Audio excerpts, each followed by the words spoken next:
Should be live now if you guys want to pull it up. Should be able to see it on my channel. And we'll give it a second when people. Oh, it looks like we have our fourth person just in the last. Jumped in at the last moment. Yeah. Should be. So we literally. Let's see. Yeah. So Pokemart is here. When he gets here, yeah, we literally just jumped live 2 seconds ago. So you just arrived perfect timing. Yes. Awesome, sweet. Everything's working perfectly. What's up, everyone? So tonight we have 3 new guests to the channel, but definitely not new to the Pokemon space, and all have been doing Pokemon for a while, and some not on YouTube and have experiences kind of buying and selling and collecting for a long period. Got some, all 3 of these guys do also have YouTube channels. I will put it in the description if you want to send them some love and some support. It's always important to support fellow creators and people who love this stuff as much as all of us. So if you guys can do that, I would greatly appreciate it. I'm sure they would as well. And the goal for tonight is just to hang out, answer some questions, introduce my audience. Some of them probably know all 3 of you, some of them, 2 of you, etc. But hopefully we'll have a fun time. So if people want to start asking questions in the chat, we will get to those. But I wanted to start by just opening the floor. If everyone can go around and just talk a little bit about who they are in the Pokemon world, a little bit about what they're doing, and introduce themselves. Northwoods, why don't you start? Ooh, can you hear me? Oh, I was saying, why don't you start us off? Just introducing yourself and telling the audience a little bit about who you are. Yeah, my speaker cut off for some reason. But No. my name is Andy with Northwoods TCG. I was an old school player, tournament player, all the way up until about 2006 when I was in college. I collected, I invested, I want to say invest, but I used to save a lot of the unopened booster boxes and stuff all the way through. That's why I always laugh. I tell my wife I always kick myself in the butt because I sold them in college because I needed to buy a new car at the time. So of course, that's when I kind of got out of Pokemon, and I was doing Magic also at the time. I started out in Magic, moved Pokemon, did both all the way through college, and then kind of just tapered out of Pokemon and tapered it out of Magic as I continue to just move into college and move on with life as most people do. Started back up when my son started to get really interested in it back in mid 2019. So really right as Hidden Fates was dropping, I was getting back into it. Went through Cosmic Eclipse and of course through all the craziness with Sword and Shield and everything's been going on. So my primary thing is that I do products. I do enjoy having fun with my son with the actual opening side, but we kind of budget that. And then we do a lot of investing into or speculating into different products, mainly sealed. Been doing more of the raw market, definitely picking up some raw cards now that the market's kind of changing and fluctuating. So I kind of vary on that. And last but not least, some PSA, but I'm just having a lot of issues right now with PSA with pricing and everything and how this market's going to roll. So that's kind of where I'm at when it comes down to the Pokemon market and everything that's going on. I'm muted. It's great to have you on the channel, and yeah, just I know we've talked not on the channel before, but it's nice to be able to introduce you to my audience. So really appreciate you taking the time to come on. Nostalgianomics, you want to go next and introduce yourself? Sure. Yeah, so Jake hit me up about 10 minutes ago, and so I've never done one of these live streams before, so be easy on me, everybody. But yeah, I mean, same story as everyone. Got back, I was in Pokemon as a kid, obviously. Got back in around like 2015, 2016 time. My first remembering of going back to a card shop, they had like XY base, Phantom Forces, Furious Fist, those things on the shelf. So that was kind of the era where I kind of got back into it. I got back in literally just like as a pure collector, just trying to collect everything I had as a kid, everything from the games to the cards to I even bought the board game. I mean, the strategy guides, the N64 stuff, kind of all that. And then, as a friend of mine actually got back into it with me about a year after, and he started wanting to get all this stuff too. But he quickly realized that, oh, everything's about double or more than what I bought it for. And so I was thinking he's crazy. Then I started looking and realizing, oh, he's right. Everything's double or more. And that's when we both kind of had that click that, hey, maybe a lot of people are going to start thinking this as they get in their mid 20s, late 20s, and they want to buy their childhood back. And so that's kind of how we got into, like, I guess, call it investing and less of collecting, kind of, I guess, in like 2016 time. I guess it was kind of like Evolutions, boom, all that. So yeah, got back in then, been in ever since. During the Logan Paul boom, I did sell off a huge chunk of my whole investment collection, kind of into that. And that's kind of why I started the channel. Is I'm almost growing from near zero. I mean, I think I sold about 85-90% of everything I had. And so I wanted to create the channel for like the regular average person out there, because I feel like so many people, so many channels is kind of speaking to people, but they have such a huge collection, huge inventory, like a huge net worth and Pokemon behind them. And, there wasn't a lot of speaking to us, like the regular person who may have $200, $300, $400, $500 a month to spend and can't buy all those crazy PSA 10s or those vintage Skyridge boxes or all that stuff they see. It's eye candy, but I know a lot of people can't afford it. So that's basically why I created my channel. Sweet. Thank you. Pokemart.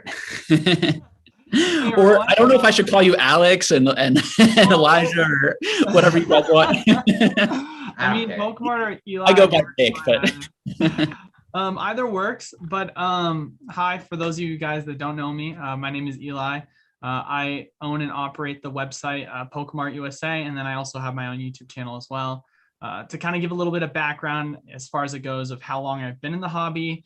It's kind of a funny story. I won't waste too much time, but I got in around 6 or 7 years old. I got in the EX era, kind of near Dragon Frontiers, I want to say, is when I really got into it. I can still remember some of the first things I got. But I really fell in love with the Level X era. That's what kind of really drew me in and kept me in the era up until Black and White. I was competing in a lot of, local and regional tournaments. That was kind of my big, piece of the hobby that I really fell in love with. I love competing in tournaments. Of course, sadly, a lot of my cards are played because of it. But thankfully, later on, after I stopped competing, I kind of fell out of it in the XY era. Came back a little bit for Evolutions because I thought Evolutions was really cool with kind of Pokemon Go and everything, but kind of just, dipped my toe in the water. Wasn't really fully back into it until Hidden Fates came back in. One of my buddies was kind of hyping Hidden Fates a lot up and was telling me how amazing of a set it was. Prices skyrocketed for a while. I didn't really do much with it because it became pretty expensive. And then they came out with a reprint actually with the tins. And then I started to collect Hidden Fates again. And then basically from then on out, I started going back and looking at, I really just fell back in love with it. Saw some people that were selling old Level X cards. And I just started to rebuild my old childhood collection. Bought a bunch of EX, bought a bunch of Level X. And then from there, I was like, you know what? I think that, this is something I really want to just kind of go forward with and just to continue to see, is there a market for something like this? Because after the economy crashed, with the pandemic, my kind of background is I'm someone who's always been investing in things since I was a little kid. I have a, background in business. My dad was the VP of client sales at a large marketing firm. And so I've had a lot of mentors in my life that have kind of given me, a lot of, financial advice and have kind of taken me under their wing. And so when the market crashed, I was really looking, I was like, hey, Pokemon for the most part, like it's, treated me really well. A lot of my product that I had held on to, or a lot of the collection that I owned, I was like, there's money to be made in this. And so I started my own business, got a couple distributors, and with the help of, the Pokemon community, both the Discord, the TCG deals group, and then, through social media and other things, I was able to kind of market myself as kind of, wanting to create a channel from an investment aspect of Pokemon, because I felt as if, kind of like what Nostalgia was saying, one of the biggest things that I saw that there's really a need for was there's a little bit of a niche where everyone that was kind of in the market was talking about, yeah, we have all this money that we just made. And, if you want to get into these Skyridge booster boxes or base set first edition and stuff. And it's funny because if you take a look at like some of the older channels, you say SM Proud, like one of the biggest things he would always talk about in a lot of his videos, it's like older, mint, or rarer. And he would always specifically say sealed is, always going to do the best. And if you can get a lot of these PSA 10 cards, they're really cheap. But those videos literally within the span of a year. Like you can still go back and do that kind of stuff, but the amount of money it's going to take you nowadays to be able to accumulate a lot of that stuff, which he was able to pick up at the cheap. And if you of course taken his advice, you would have made a killing off of it.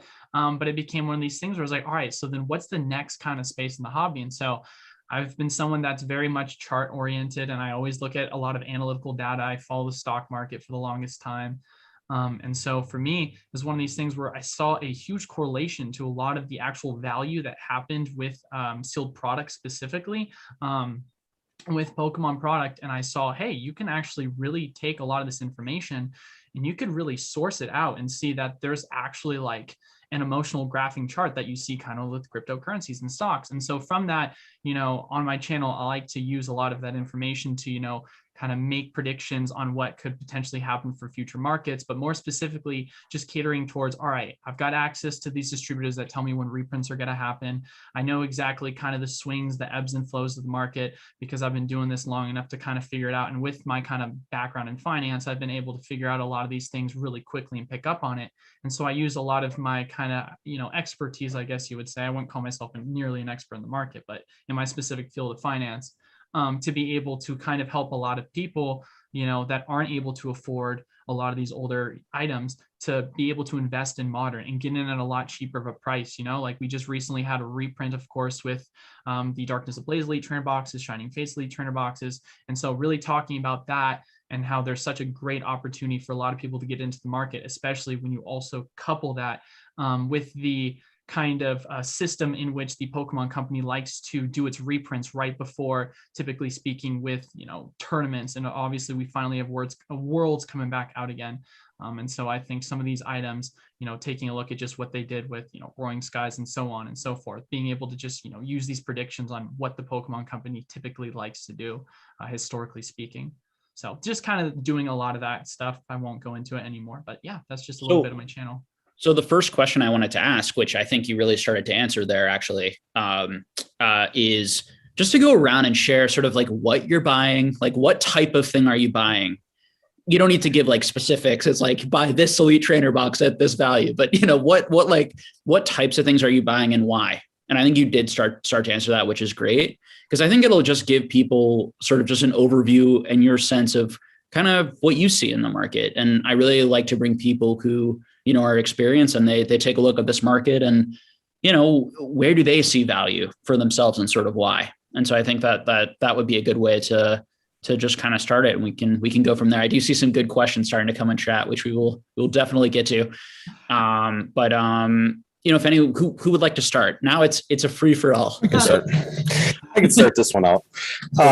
Currently, what we've been purchasing, or I've been purchasing quite a bit of, is, of course, we've been playing kind of the wave system when it comes to booster box releases and product releases. Right now, you can almost, now that we've done the wave system for a year, you can almost see the trends on what you're doing. So you know that when there's a reprint coming or the wave is coming, the first wave hits, you let it hit.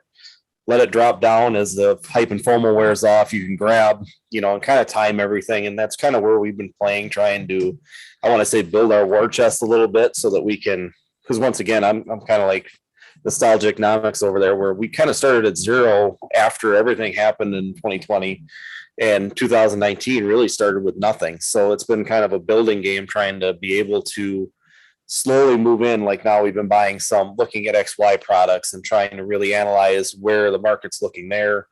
We're looking at Ancient Origins and those kind of stuff, but realistically right now it's just playing a lot of the modern up and down, catching it, riding the wave, and then trying to get out of the wave before you really get pinched by it. So, and like I said, that's pretty much the number one thing. And then the other thing is raw cards. Definitely kind of breaking them down, because some of the cards are getting forgotten. I've done it several times where we talk about, looking ahead 15, 20 years, what's going to be the next generation's chase card versus now that you could pick up relatively cheap. And I know, Jake, you brought up several times, baby shinies are always a nice little deal that, I look at my son when he gets them, he gets it. So it's kind of like us, back when we had, for me, when you had the original holos, shiny Pokemon and Neo series. And then of course I went into level X or Gold Stars, where we were chasing Gold Stars all the way through, finishing it out. And once again, that was always what I see exciting. And what do I tend to go and chase now? You go back after those cards. Well, if we sit there and think about it for our kids or the next generation of them 7 that's 12-year-olds, what are they going to be looking at? My son has no interest in gold cards or the Molder cards. He definitely has interest in the rainbows, the golds, the baby shinies, the shiny cards coming out. And it's just going to be, it's kind of I'm almost trying to predict with my war chest what I can really go after to look at that for futuristically. So that's kind of where we're looking at now for stuff anyways, just to kind of build up. So what percentage do you feel like you're constantly flipping? And then what percentage do you feel like you're kind of putting back or trying to, think about, because that's what we're talking about. And I think this is a really good discussion because, it's in my view, the hard truth maybe is that, if you do not have a lot of money, it really doesn't make sense to be investing in this purely financially. Now, you can make money investing in this stuff and have a lot of fun because you love Pokemon at the same time. But the flipping, if you can flip, do some investment, and then primarily being investing in index funds, I'll just say where I'm at, primarily investing in things like index funds and individual stocks and things that you like. Again, just my personal opinion. But a lot of it has to do in kind of what we were alluding to, sort of like what your war chest, how much money do you have? How much money as a human being do you have to allocate to things? And if you don't have that much money and you have time, the best thing you can do often is actually become a business and sell and flip and move product and churn it and then, gain those percentages. It's not always the most fun. Obviously, people could look down on those people, which or they're not true collectors. They don't really love this, which isn't often true at all. They freaking love it. They would love to keep the items, but they can't necessarily, it doesn't make financial sense, or they want to do that for a while and then, be able to start putting stuff away both for their collection or as an investment. I know for myself, I view those things as 3 different categories: items that I'm churning, that I'm trying to buy below market and sell at market; items that I'm putting back because I actually think that they're decent investments; and then items that I don't think are particularly good investments or things to buy right now, but I just want to own them now. And I don't want to wait till I think they're going to be good investments or those sorts of things. And one way I definitely do view that is rarity. And, generally items that I can get back. And this is where we might have some disagreements tonight, which will be good to engage in. But items that are very rare that I can't really get back, those tend to be the items that I most would want to either put away in my collection or as an investment. And items that I can just constantly get more of, financially, it generally makes more sense to just flip and churn and move those, through the market for myself. There are always going to be examples where that isn't true, but kind of overall, that's what I tend to do. Now, there are items that start in one category and then as demand grows, move to another category. And that can also be sealed product too. And we've really seen that happen with Elite Trainer boxes of certain sets that had really low printed, numbers, certainly like the plasma sets, the ETB box set at super low. We saw items that were a lot rarer than the demand, there was, and thus became very, very scarce. And we saw humongous, percentage, increases and growth on those types of items that at one point were selling for $300, a few months later, 6-8 months later, selling for $5,000 or $6,000 with none listed on eBay and people trying to hunt them down. So there are those types of items. And then there are the types of items that I think more tripled in this market, mainly because of explosion and growth and not necessarily because they didn't see the same type of humongous, crazy 40, 50X. And so I think trying to figure out what are those items that are the 3Xers if the market 3Xs, because they grow with the market. And if you think the market's going to grow, probably everything's going to grow. All these items might grow versus maybe some of those other types of items is the way that I think about it and try to allocate. But how about you, Alex? Do you want to go next about just kind of what you're buying? And if you want to respond to anything I said and just kind of open it up. No, yeah, I think you made an awesome point about bringing up putting money into the market. Because I think it correlates perfectly with kind kind of me compared to probably all three of you is I'm no longer kind of active in like the flipping. And so I think talking about it as an index fund, I think more of how I invest now is basically I'm putting things away for like the future. So everything I'm looking at is based off like kind of like an index fund. So it's kind of like if you ask a Wall Street trader, like, well, what do you do? It's like, oh, well, I make, $1 million a year because I buy and flip, 100 million times. And then he's thinking, well, why would you ever put money in an index fund? You're only going to make 10 to 12% a year. And that's kind of, I guess, where I get, kind of get hit on is, well, why are you buying, modern sealed product? You can be buying, singles and grade number, flipping, lots and all this other stuff. It's a lot more profitable. And I think for me, it's just because I don't have the time. I own one company, I'm partners in another company, and I just don't have the time for it these days. So everything I do, I have time to do some research, and I pick the items that I want and put them away. Some things I've been buying lately, I loaded up pretty heavy on Celebrations UPCs. I just think that one Celebrations, I think, is going to be a good product in the future.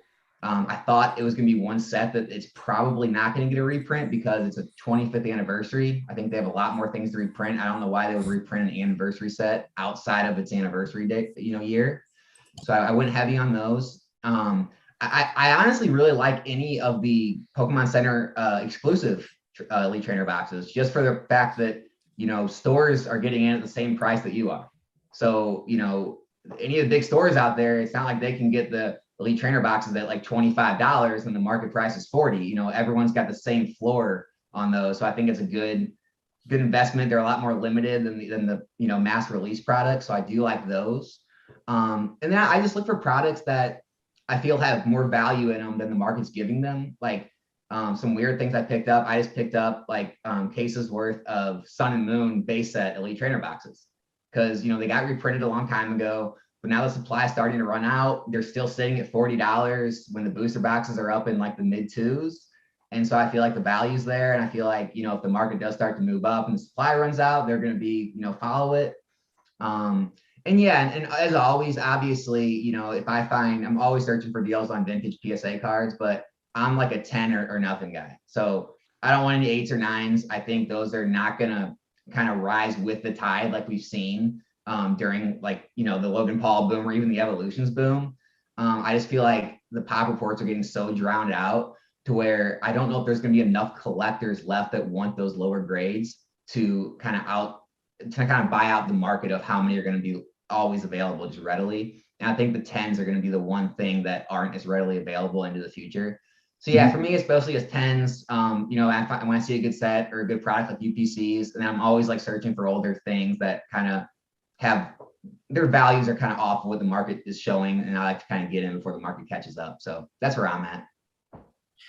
Do you think, and I think one helpful question for people, on this type of topic is something like, and a good thing for us to maybe discuss, but, and I think I will actually make a video on this, really actually breaking down the numbers eventually.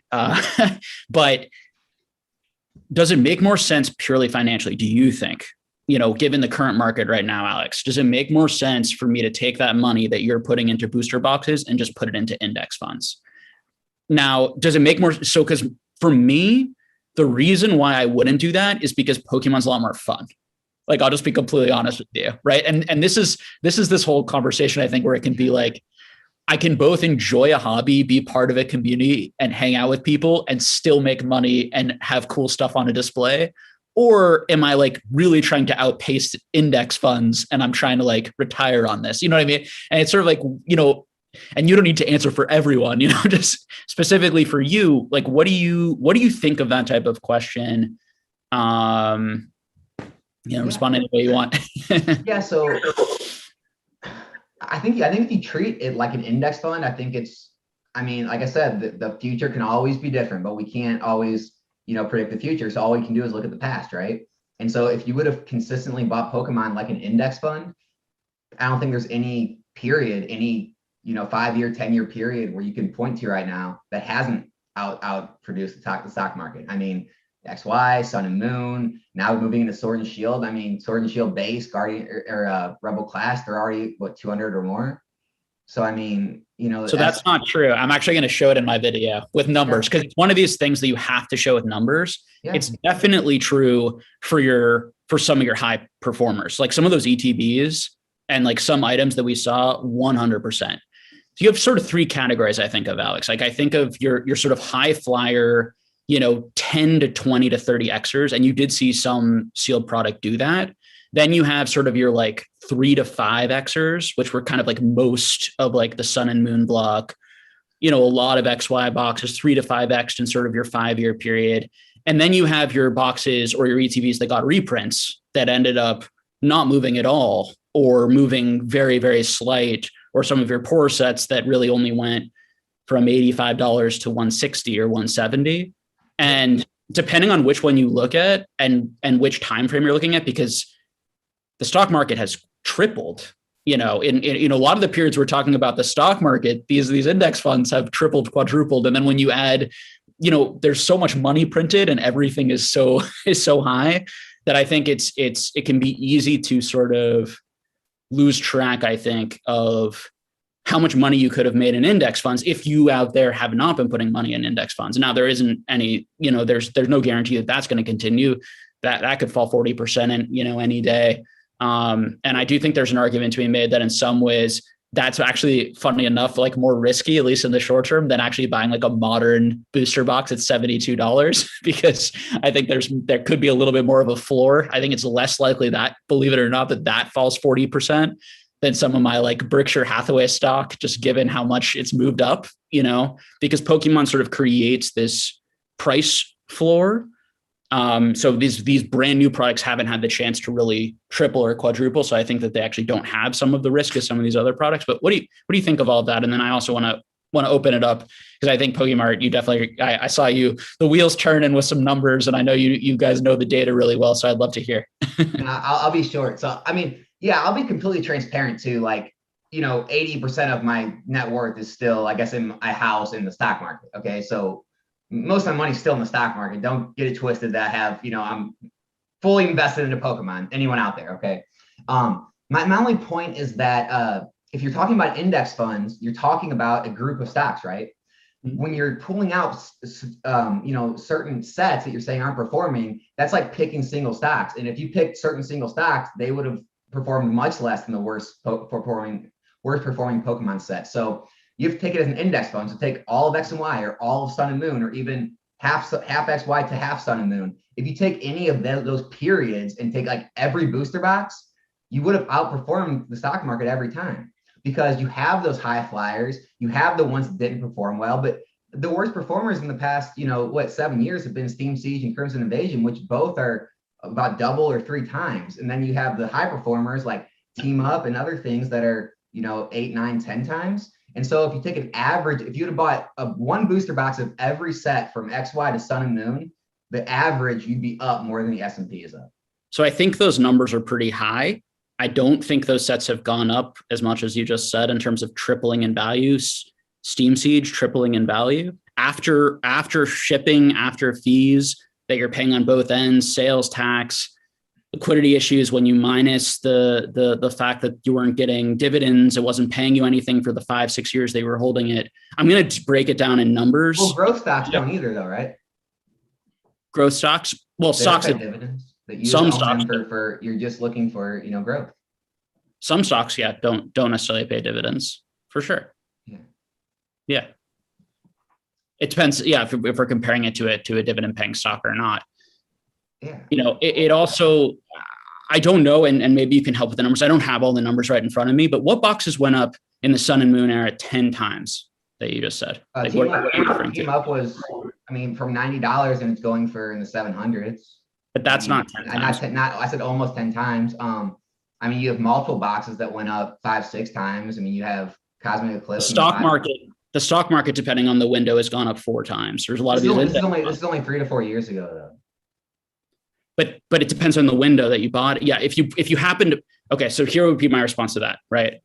So 2 things. So for sure, probably, and I'm going to go into the numbers, right? If you had bought all of these boxes, even 3 years ago, or even better, like a year and a half ago, right? And you had you would happen to hit the timing really well. But let's say even worst case scenario, you bought them when they first came out and you've held them till now. Yeah. They may have outperformed the stock market in that window if you bought all of them. Okay. And I'm not sure about that, but you might absolutely be right. And I'll definitely look into the specific numbers. So the next question then goes, let's say that is true. And it very well might be true. Is it going to do it again? Why is it going to do it again? Why isn't it going to do it again is then sort of the next logical way to think about it. So let's have that discussion, and maybe I'll move it over to Pokemon. So why can it do that again? Will it do that again? What are some of the reasons it might do it again? Because I think there are positive arguments to be made, and then some maybe negative arguments of why it may not produce those same types of results in the future. So I just want to kind of follow this up with a quick question. So are you talking about, generally speaking, like more explosive growth within the Pokemon hobby? Is that what you mean? Specifically, like seeing that kind of potential growth that we saw with some of the booster boxes and elite trainer boxes in the Sun and Moon era? So we're sort of having a comparison between, the question I was sort of asking was, does it make more sense right now to put my money, just financially speaking, not fun and enjoyment, in like an S&P 500 index right now? Or does it make more sense to put my money into, let's say the Sword and Shield block? Like I buy, when each one comes out. Now, this is also, we're saying we're getting it at like the lowest possible prices, right? Which is difficult. It's possible if you're very patient and fairly lucky or have distributor connections. Right. But let's say that, what do you think you're paying on average for all the Sword and Shield boxes right now? If you got them all at release, maybe you're paying $90, $95, like somewhere in there, probably maybe $100. There are obviously people who paid $150, $120, depending on when they bought them. But let's say they timed it really well. Does that see better growth? And then what time window does that see better growth? So I would say there's so many different variables to kind of answer that question. I would say kind of the biggest thing is when you are kind of taking a look at, comparing it from, let's say, stocks compared to just Pokemon, obviously, let's say hypothetically you're looking at it from like an IRA account, right? Let's say you're, then you have to say, are you getting into an initial IRA? Are you getting into a Roth IRA? Are you going to get pre-tax, post-tax? That's not something you typically deal with when buying Pokemon. Obviously speaking, you're going to be, having general sales tax if, let's say, you don't have access to a distributor like myself, but that's going to play a variable in knowing how much liquidity you're going to be starting with and then you're going to be finishing with. Then you have the next kind of variables as well of, like you said, with the window, what kind of window are we looking at? If we take a look at the price of Apple, in which you had the opportunity to purchase back in, let's say 2019, 2018, the price ranged anywhere from as low as $40 to, $70, and it's around 174 right now. You can check me on my math on that. I actually just pulled up a chart just to make sure that I have my numbers correctly. So if you want to do kind of the math on that, you give or take a range anywhere between, 3 to 4x return. If you're saying to yourself, back in, 2018, 2019, you're able to get access to some of the newer kind of Sun and Moon era sets, you're able to get in, even let's say you're getting in at $50, $60, $70 price points. If you got in Unbroken Bonds, if you got in Cosmic Eclipse, if you got in Team Up, then you would have obviously made a greater return if you were on Apple stocks. But that's, once again, taking a look at it from a certain time frame. So you have to be able to kind of generally look at that. But one of the things I personally like to look at when comparing it to, say, something like, cryptocurrencies and other things, because crypto actually tends to follow the market pretty closely, from what I've noticed with Pokemon as well, is when you're taking a look at buying Pokemon product, if you're buying it at the right price around that whole, especially nowadays, right? Now, I'm not saying, of course, Battle Styles is you're going to be your best investment, Fusion Strike, et cetera, et cetera. But what I am saying is if you went right now and bought a, Fusion Strike Elite Trainer Box for $32, which you can go right now and do on my website, or you can go to TCG Player and buy for around the same price. And I know some sites you can probably get it for cheaper. You're literally getting it for literally $5 above what I myself am getting it from my distributor. And you can get booster boxes cheaper as it stands right now than what I'm buying from my distributor for Fusion Strike. I think I've seen some places selling them for like $75 for Battle Styles. So you're getting that kind of floor that has a really safe kind of, in my personal opinion, you're going to have a lot safer of a return, because if you truly do believe in the hobby, like I do, and of course, there's an argument to be made that the Pokemon hobby could eventually fail, with which I think it's a very small chance.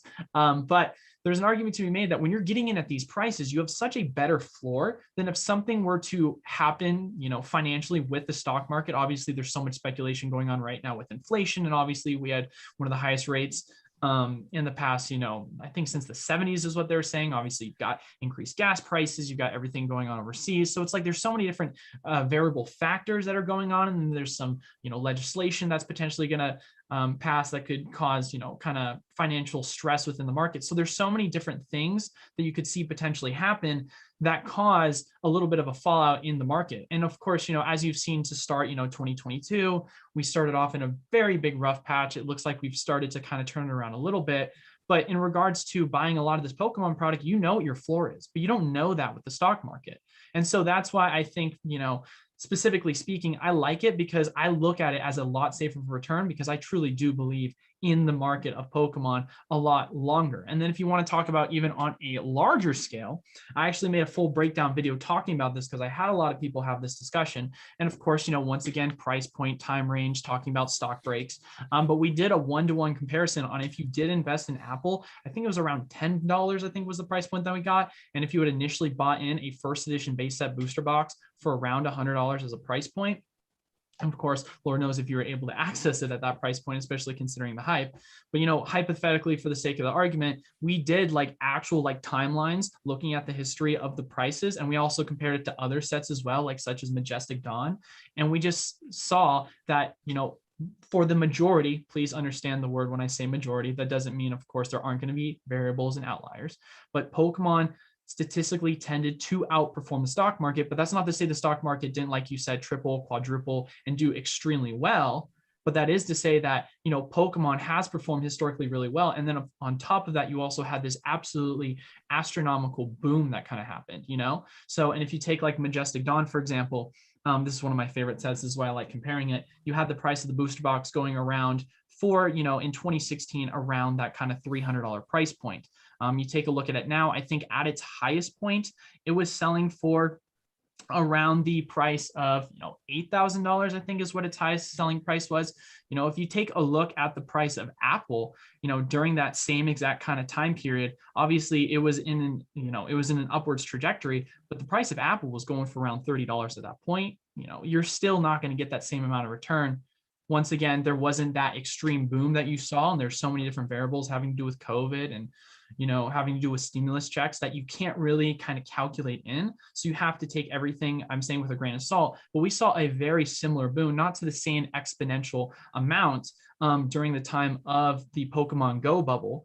And so there's an argument to be made that this is just another boom that's going to continue to happen over time. It's just going to increase exponentially over time, because as the hobby grows, you have more and more people getting into the market, increasing that natural demand in the market, which then is just going to make, the bubbles get bigger and bigger, but also the cool off periods are going to take longer and longer. Kind of like what you saw, of course, with crypto. You saw crypto 2017, it went from 3,000 to 20,000, went back, or 1,000 to 20,000, went down to 3,000 again, went all the way up to 60, and then took another retrace down to, I think, as low as 30,000.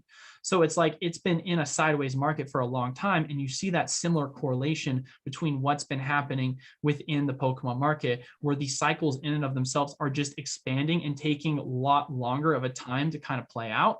But you're seeing a lot bigger numbers because the amount of people that have kind of come into the market because of the demand that you've seen with, the PokeTubers and everything that just happened over COVID and so on and so forth. So I think the danger is that, and the question I have, or the point that I would say is to be determined, is what does demand look like in the future? Because right, your argument there is based off the fact that multiple generations of Pokemon enthusiasts will be as into this stuff, that Pokemon isn't printing too much now, or how much more are they actually printing versus the amount of demand, right? Because even if demand doubles, if Pokemon prints 3 times as much, it's still not going to be as, good, just based on the, there's a lot more fundamentals involved in than just simply that. But you guys get my point, right? That even if there's, twice as many people, if they're printing 5 times as much as the Sun and Moon block, how can you expect this block to really see those 3 to 5x or 6x return. So two things. One, the beginning part, I just wanted to really push back a little bit on like the Pokemon market has done so much better than the stock market, because I think that it has. And if you did what I did, which was also flip and buy raw cards, and I know we all did this, and then grade them, and then you made crazy exponentials on the already fact that it was growing. That's how people became like millionaires who put in $50,000 and then had $1 million, through that sort of process. Now, if you just bought like $50,000 of sealed product, that sealed product would probably be worth $250,000, $300,000. So you're doing pretty good too if you held that sealed product, just passively as well. I think the question is, one, is it going to repeat itself? Right. And two, maybe there's a little bit of like, this was kind of a black swan thing, that it was really able to outcompete it like this. And it still didn't outcompete it maybe as much as it feels like to some people. And thus maybe it's not, the risk reward there really isn't worth it compared to it. That sort of argument. I also think it's very, very hard to predict demand and where it's going to go.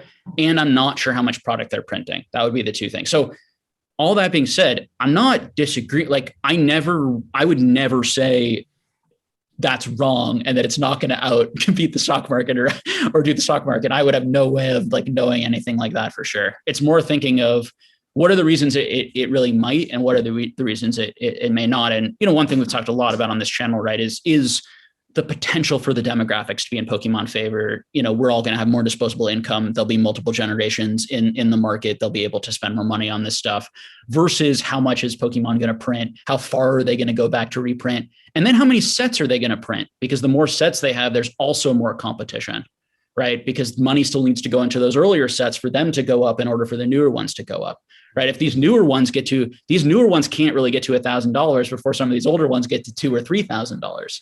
And when you have the market cap of an Evolutions box is still like $1 billion to make it go from $1,000 to $2,000, that's a lot of money that needs to move that product in order for some of this other product to go up. Because why wouldn't people just buy some of this older stuff at $1,000 if it's still there, rather than buying some of this newer stuff at $500-$600? So these are the things we just don't know. Now, if we look at sports, the amount of money and the market cap, and I've like done this in Patreon, that it's taken for sports to get where it is. We did an analysis of where I analyzed like 150 different like key Pokemon cards, and it was a smaller market cap than just the Michael Jordan 1986, Fleer rookie. So there can be a huge potential to grow, but I think that there's also a lot of things that are different now. The last one I have not mentioned, and then I really want to hear Northwoods respond. The last one I have not mentioned is more people holding it as investments as ever before. And that's that part we also don't know, because part of why it might have been so successful before is nobody held it. It was all sort of opened, or a lot of it was opened. And this time around, there might be so many people holding the stuff, wanting to sell it, that will obviously hurt the prices. Now, it may not hurt it enough that it isn't still a good investment. I think I want everyone to be clear that all of these negatives does not mean it won't go up, and does not mean it won't be a really good investment. And if the stock market goes down 40% and this stuff goes up 15 to 20%, sort of to Pokemart's point, this will have been a better investment in a 5-year window, Matt, for sure. And I can't predict something like that, but there are a lot of variables. I think it's really hard to predict, I guess. What do you think of all of it, Northwoods? And, interesting topic. Well, the biggest thing is that, I always hear a lot of channels, just like you do, where they say everything's double, triple, you're always beating the stock market on a lot of these sets. Prior to 2020, like you said, I've been seeing it on the channel quite a bit. Catalyst. What catalyst happened in 2020 that caused this to happen? And it was a Logan Paul boom. Something caused that market. Hidden Fate started it, and Logan Paul boom pushed it all the way up to where it did. But realistically, if you look at all these sets, even go back to Sun and Moon, look at their move, even XY Evolutions, look at it prior. I always laughed. You could have bought XY Evolutions for $79 on October 6th, 2020. It did not move for 4.5 years, almost 5 years of its life. A lot of those sets back there didn't move like they did until this boom happened, because we took almost like a niche market of maybe a couple million people, and threw in 20 million people into it. And everything in the past, all of a sudden with low print rates, we were seeing it even at Sword and Shield base. There wasn't enough print with all the new people coming in through Cosmic Eclipse, through Hidden Fates to really keep up. And I even remember it started there because we weren't able to find base set very easily because there's more and more people getting into it.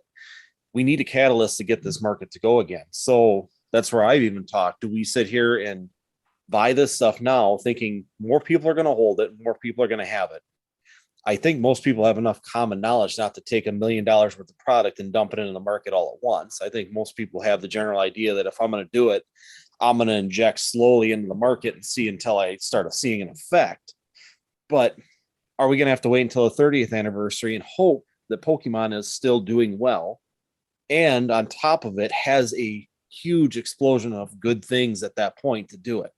We talk about the UPC. That's one of my big points is at some point, this item may plateau or see very little growth. And I think it's getting close to it. So is Pokemon going to be strong enough? Everybody claims it's $1,000 plus box. Is it going to make it there if Pokemon starts to die? Let's say that they have some bad sets. We've seen it. We went through a lot of errors where black and white era. A lot of people didn't think Pokemon was going to make it past some of that point because of how bad the performances were of these things. If Pokemon returns to that and they don't have a spectacular 30-year anniversary, are these products going to start to move, or are they just going to sit at, Evolving Skies sitting at $140 a box for 4 years? You just don't know. You need something to cause it to go. And Pokemon really, at this point, it's kind of in their hands to create that catalyst, create that way, marketing, whatever they need to do, a new game, a new dynamic, a new something to really get it to go. And now we're kind of sitting here making speculation that Pokemon is going to do that, and that we're going to see that. And if they don't, it could go right back or not move at all for God knows how long, until Pokemon goes out of business and us old farts are sitting here fighting for it at the end for the last best card sitting on a shelf. I mean, that's realistically where this could go. I think it's great points, and great things to add about, because I think it's another interesting conversation we hear out there is like, okay, like first of all, does it need a catalyst? This is something I hear debated and argued, right? Or without a catalyst, is it just going to go up the same sort of thing? Or does it need a catalyst like a video game that is like, whatever it's called, whatever they're working on, the virtual reality stuff, where it's this like mind-blowing adult crazy video game and people flock back to Pokemon. And then, it's like, or does it take another huge inflationary period where, everything really goes up and people are afraid of putting their money, keeping their money in cash, and they're looking for all assets, every single possible thing to kind of, put money to as they see, their cash going down 8% a year as it's sitting there, these types of things. So it's very hard to predict. And I think that, super interesting. What do you think, Nostalgianomics? Do you want to add anything back to what we were talking about before? Do you want to add anything to that sort of conversation or point? Where's your mind at? Just one last point. I just want to reiterate the fact that, you can take like stocks, right? If you take a single stock, like take Netflix, it's down 30% this year. Take Facebook, it's down 20%. So if you're trying to pick out certain products in Pokemon, it can really mess the numbers up. And also if you're not constantly investing like the same amount each month, it can mess it up. So when you think about like your, 401k at work, you get the same amount of money taken out of your paycheck every single month, and it gets invested into that market. No matter if it's up, no matter if it's down, sideways, whatever, you're constantly putting money in, and it rises over time, it performs over time. Well, to have the same exact scenario in Pokemon, you'd have to have the same amount of money that you invested into, let's say, modern booster boxes, and you bought the new set that was out, and you bought it every single month until another set came out, and you did the same thing. And yes, I just still believe that over 7 years, which is most financial advisors agree around 6-7 years is when you double your money in the stock market. I think if you did that with Pokemon product booster boxes in any era, if you did that for 7 years, I think you'd be a lot more than double your money. Let's say that. That's my only feeling. So I guess my response would be is that it'll be interesting to see if the stock market and the global economy takes a downward turn, which we have not seen. So all of the growth that we've seen in Pokemon, like all of the really significant stuff, has really been, I mean, the market was so different back in like the 2008 crisis that like I hear people talk about it and like sort of how it affected it, but it's just, I just think it's so different now. And with social media and YouTubers, like I'm just not sure it's very comparable to that. So we've had 10 years of just insane, unprecedented, global growth in the stock market. And, none of us, I don't think understand what the hell's going on, other than, whatever. We don't have to get into that discussion, but it'll be interesting to see what happens in sort of a downturn and what happens to markets like this. And do they continue to go up? Do they not go down as much as those sorts of things? And I really don't know the answer to that. I've studied a number of collectible markets, and they do not work like what we're talking about here. Like they don't work in this sort of like linear stock market-y growth thing, but Pokemon could be different. Like I truly don't know, because of the amount of popularity and the age demographic really growing and continuing to grow over time. There could be a real reason to like argue exactly what I think Alex is arguing, which is like, this could actually move over time, 5-10 years, seeing it, kind of steadily. If we want to talk about the every 7 years on average over the last like 54 years, you would have doubled your money every 7 years. If we want to say that is sort of our benchmark, if we think the stock market will continue to do that, will it continue to blow past that, or will it be a 90s comics crash, 90s trading cards crash, where those items are zero value, right? I can buy $10 sports booster boxes from the 90s, $10-15 sports booster boxes, and then the National Treasures is going for like $5,000, and they're $100 million for $100 million, $5 million, $10 million, $15 million sports cards. But then there are these like junk wax boxes that are $10 each. You know what I mean? So now there were other boxes like your Fleer, like your Marvel's a whole another interesting discussion, but you're sort of like your like Fleer metal boxes from like the 90s in sports that have recovered really nice, even though there was quite a bit of printed and they went up quite a bit. And if we think like Pokemon is going to do such a good job that they're not going to overprint, and what happened in sports is there were so many different companies printing that some of the like lesser items did really bad, where some of the better ones are like really high right now and would have done exactly what Alex is saying. Now it's a long timeline. When you talk about the 90s, you have to really have gone up a lot, to really make it worth it. And a lot of these boxes, even though they're at $500, $600, they still haven't outpaced the stock market because it's a 30-year window. The danger, I think, is that we see a 10, 15, 20-year period where that doesn't happen. And if you hold during that whole period, that could be really, really detrimental versus like having a lot of money in the stock market. That's one potential thing we've seen in other collectibles, even when they've come back. And then in some of these other collectible markets, we've only seen the top 1% really come back, not everything, and not all of the booster, and not all of necessarily the sealed product. Now, there's no guarantee that will happen in Pokemon. There's just, to me, no guarantee that it won't, I guess. Interesting, I think. What do you guys think of, do you know those markets at all? Have you looked at those markets yourselves, sort of what happened? And another comparison are like the, I talk on and on, I'm so sorry. The comic books, they did a lot of like alternative flashy sort of art comic book covers and different sorts of things in the 80s and 90s that everyone thought were going to be amazing investments. Everyone went out, bought a ton of them, including kids, and now they're all worthless. Whereas your Batman original is worth is worth $6 million, so it's why it's so hard to predict demand. And when you see a lot of people thinking that something's going to do really well and a lot of people investing in it, historically, that's when that thing as a pop culture collectible has not done as well.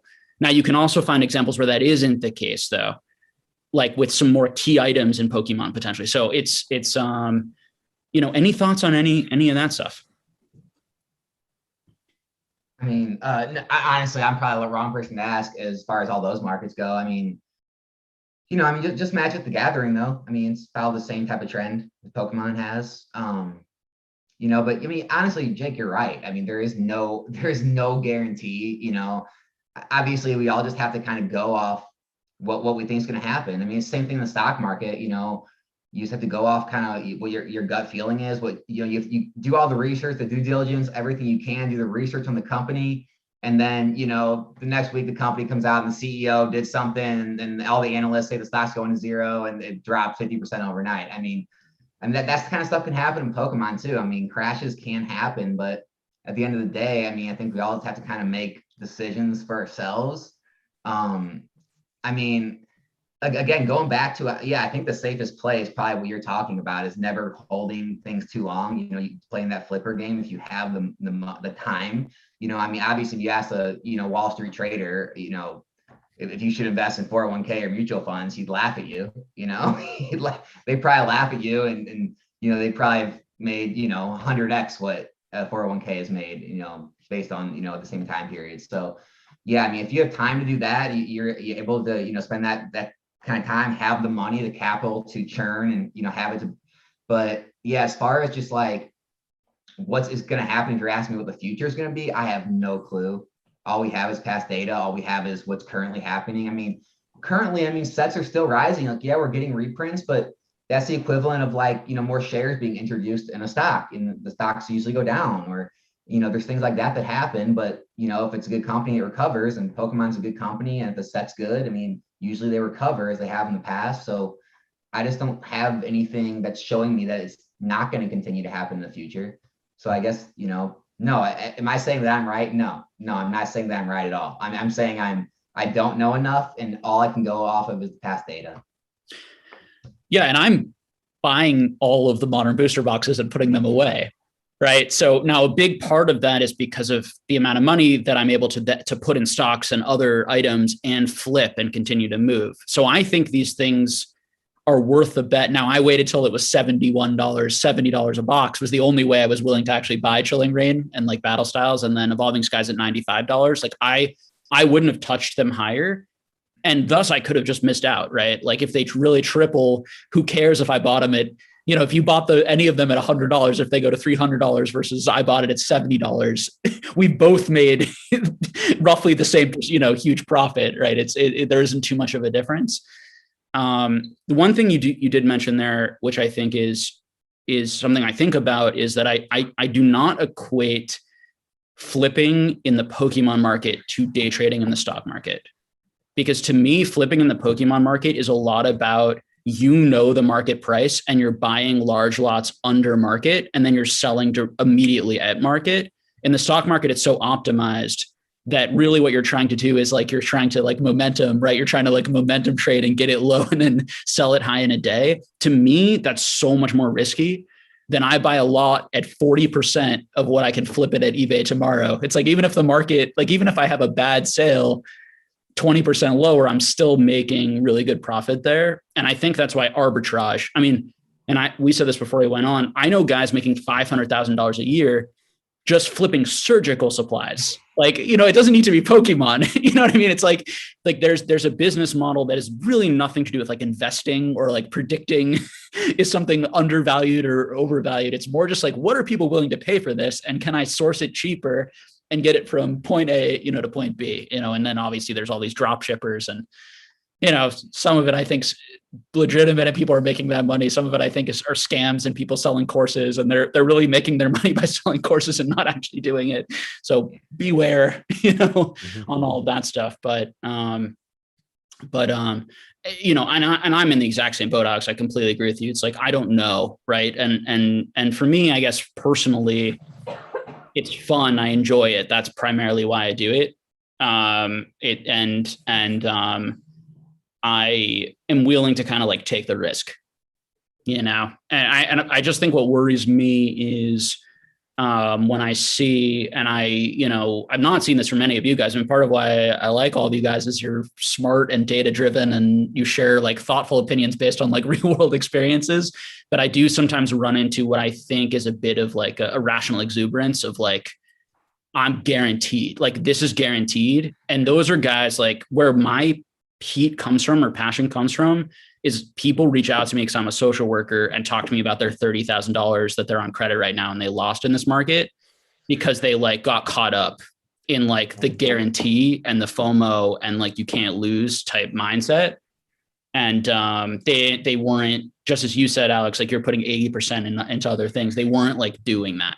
That wasn't what was happening. So that's very different than us having like a nice debate and like, you know, on the pros and cons as I think there are both. And I think probably most people would all agree that like, you know, it's, and we can't make those decisions for you out there, but that just understanding like, you know, diversifying, you know, into other things and also like putting money into yourself so that you can bring more money in, you know, in terms of improving your career, whatever, like those things are so important.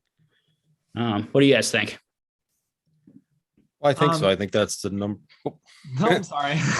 You Oh, can I was just gonna say, I was just gonna come back on Jake's there, and it is absolutely one thing that I've been saying quite a bit on our channel, and that was one of the reasons I really got started. Because when I started, it was an opening channel because my son and I started the channel, and you know, I always did one day a week where I would talk about market stuff and what not to do because I started back in the middle of this whole craziness. I'd see people buying, you know, Shining Fates as an investment and telling you go buy Shining Fates right now at $140 in ETB and you're not going to go wrong. This is just going to go keep going up. And that's why my channel kind of slowly morphed is it's like, okay, you got to have someone out there countering this and saying, no, this stuff isn't guaranteed to go up. You know, if you're above MSRP by more than, 5%, you're putting yourself at a huge risk, you know, and that's where, like you said, I started using data and showing stuff and trying to just show, you know, hey, don't do this, don't do that. That's not wise maneuvers. And I think that that's a huge, you know, there's huge risks inside of any kind of outside investment like this. Cause like we said, this is a luxury good. It really has become a luxury good. And the biggest problem is a lot of people like to compare it to a stock market or like me, commodities or any of that kind of stuff.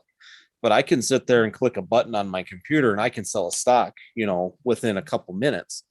I can't go take Evolving Skies out of the storage unit and necessarily sell it in 1 minute. Granted, right now it's going good on those products, but if this market gets tough on the economy here, we see inflation continue to go, we see people not having that money, it becomes a solid rock that you can't move. So you really need, a lot of people need to understand that momentum too, and that you're losing 10% on every sale if you're using sales sites. And, you know, right now we're fighting inflation. So the longer you hold on to these items, the more the inflation is chewing it up from underneath.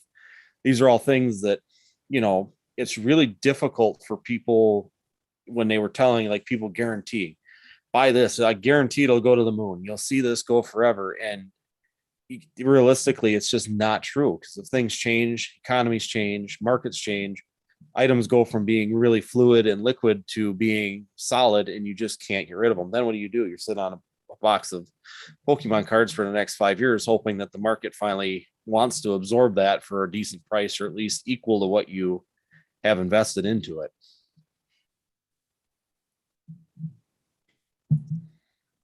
So a couple of things I actually wanted to kind of touch back on a lot of things you guys were saying. We've gone so many full circles that I kind of like, all right, I want to say what you had to make a point about, there's just so many things I want to touch on. I'm sorry. I'm a terrible host. My apologies. No, you're all good, but it's like my mind's like hopping. I'm like, he made a great point. I want to touch. Oh, he made it. Okay. So there's like quite a bit of things I want to touch about. But the first thing I really want to emphasize on, and one of the big things I actually talk a ton about on my channel, and I think literally each one of you guys in a different aspect touched on it, is when it comes to understanding markets, what in and of itself drives markets is emotions. Emotions are, you know, historically speaking, are what drive markets, whether it be, you know, stock markets, whether it be the nostalgia of Pokemon markets and so many other things.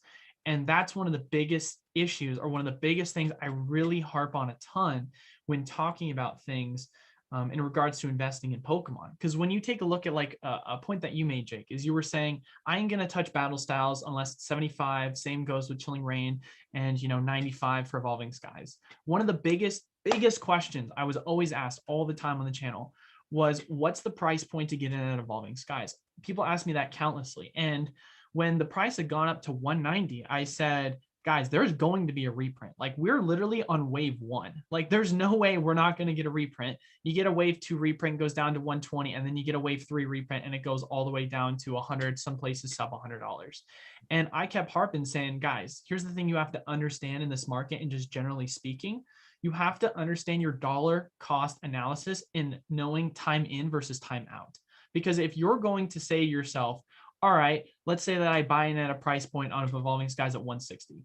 And let's say that it's still in rotation and I'm playing the game of hoping that, this is the last print, but you don't know that because it's still in the competitively standard format and it gets another reprint and that price goes down to 100, then you're sitting on it. And like you were saying, with inflation and having to hold on to that, you're not only losing money because you literally just saw it like tank right in front of your eyes, but who knows on the perspective of, did someone take out a credit line because they were told by some YouTuber that they need to FOMO in right now? Or are they from the perspective of, hey, I'm getting it at 160, but it's okay long term, I'm going to hold and it's going to still make a return. But hypothetically, let's say something financially happens to you and you have to sell at that massive loss.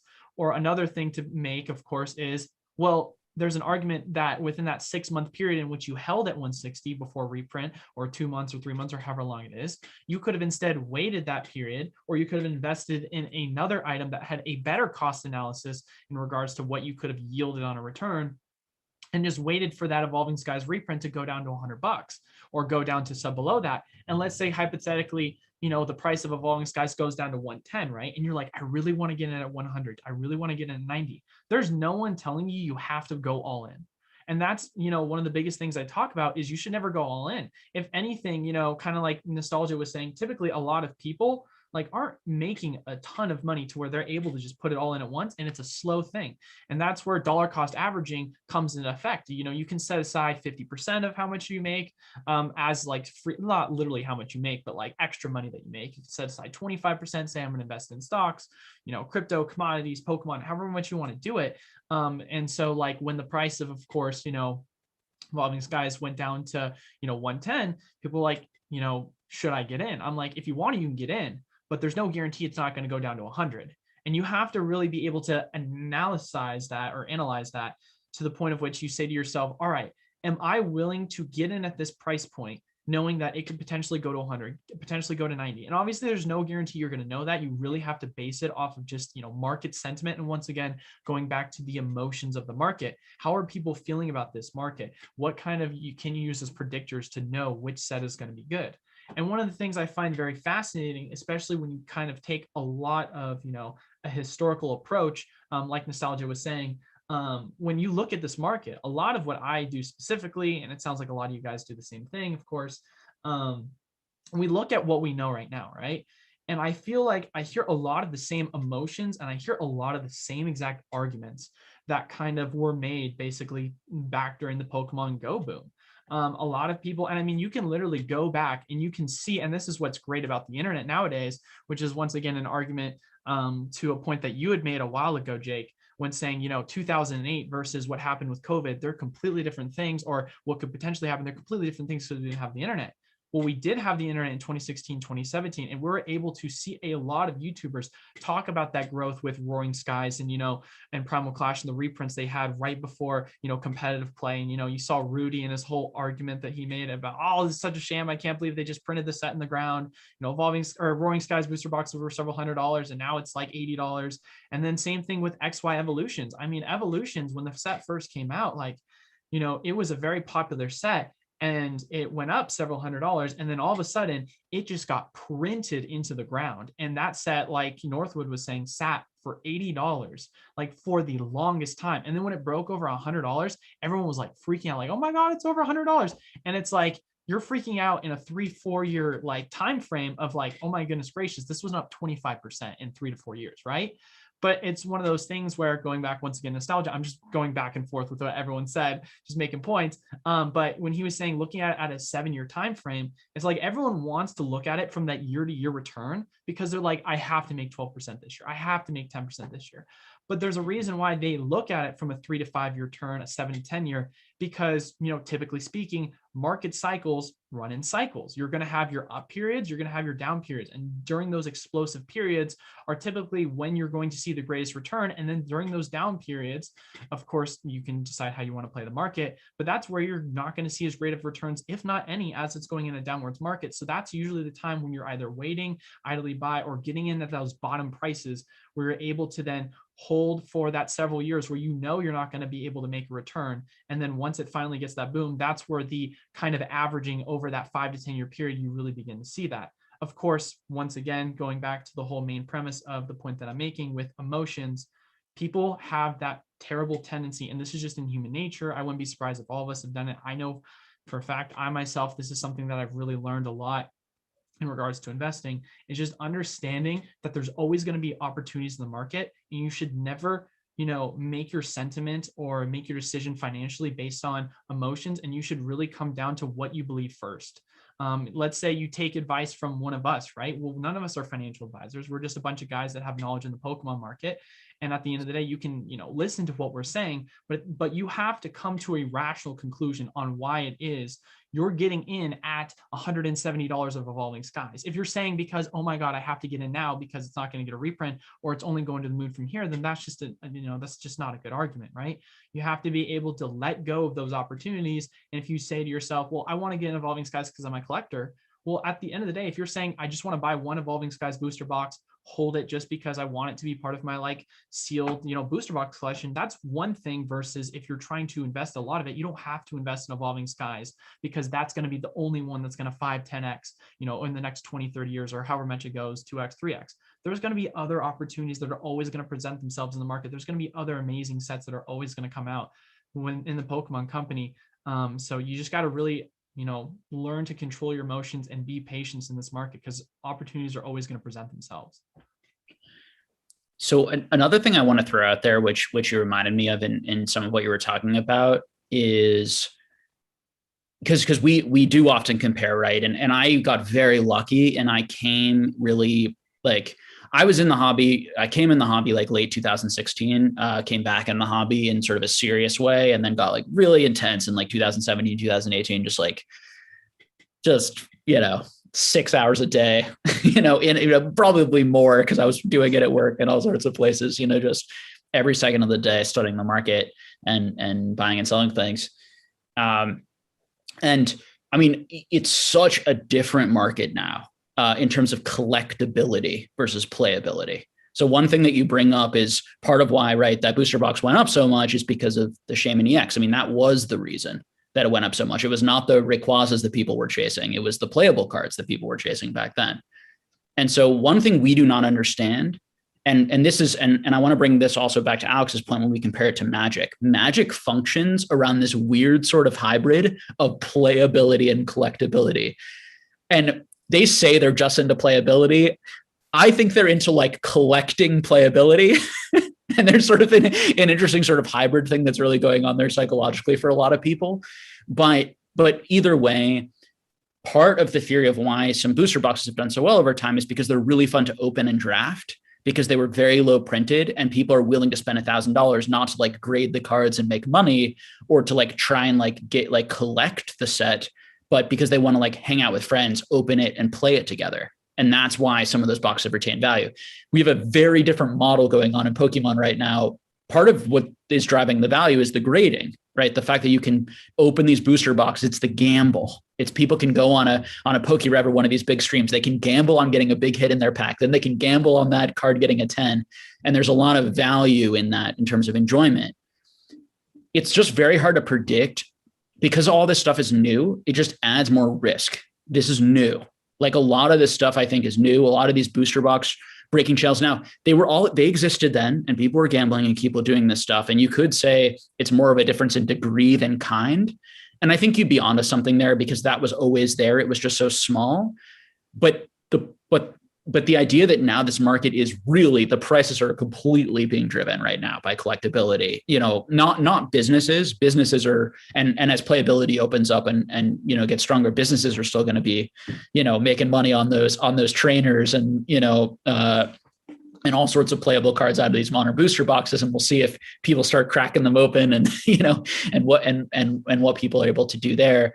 But in your sort of your higher end, whatever, or middle end. And when I say higher end, I just mean $100, $200. I'm not talking about millions of bucks, this is Pokemon. But when you get into sort of the collector cards, which are generally going to be more than $100, unless your playable card also happens to be a full art Charizard, Rainbow Rare, Gold card, or whatever. I don't know how that's going to age. It'll be really interesting. You can't just compare it directly, in my opinion, to Magic, nor can you compare it directly to even Pokemon's history, even though it's good to compare and think about it. And there are definite similarities, there's value in it. but there's also not, to me, it's not a 1-to-1. And so I was like the most bullish person I knew on Pokemon back in 2017. I was like, on the salary I'm making, can own 10% of like all of these vintage WotC sets in PSA 10 first edition and PSA 9 first edition. And I ain't a billionaire, and Pokemon is a worldwide phenomenon, the biggest brand in the world, right? The numbers, but now the market cap is so much bigger, and it will take a lot more money and interest to move it. That's why I've shifted. Like, it's based on numbers. Like, it's based on like, now that doesn't mean that, and if we want to compare it to comics, like the golden age versus like the silver age versus the bronze age, it's like we could still be in a pretty early age where you're still going to see really huge growth from now. Absolutely. And we might look back on this period, and anyone who was like bearish ended up being like pretty, too bearish. Like there was a rational pessimism. People underestimated the potential growth. That is 100% a possibility. And I might be too bearish. I view myself somewhat in the middle. I'm aggressively buying all of the time, but I also, am selling and making sure that I'm doing my other investments. And I have I definitely have anxieties around it to some extent. And I definitely don't view any of the stuff as very foolproof or particularly like, really safe, even though I see the upside. And a lot of it's just fun.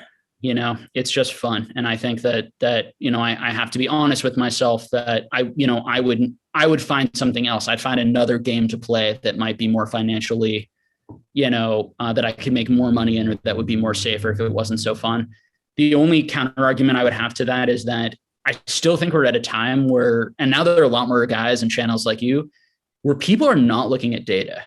Like people don't know the price histories and the pop reports, because I talk to people and people don't know them and they're making purchases. Right. And that if you do know them and you do have the information that you guys are talking about, like, okay, I know the second reprint is coming confirmed, and I've heard from my distributor that they're going to reach their allocation. So probably it's not just going to be a small restock. It's probably going to be pretty large. So now is not a good time to buy. So I'm going to wait a couple of weeks. Like that type of thing is like really smart. Like that shows a level of sort of engagement that is more, I think, than even just the average. And maybe it's starting to get there a little bit more, but that does provide opportunity when you can add sort of that skill or ability that other people aren't using or engaging in. But I still, it's going on and on. But anything to add, to any of those things? We can take questions from people. I definitely I'm going to do less talking, I think, in the second part,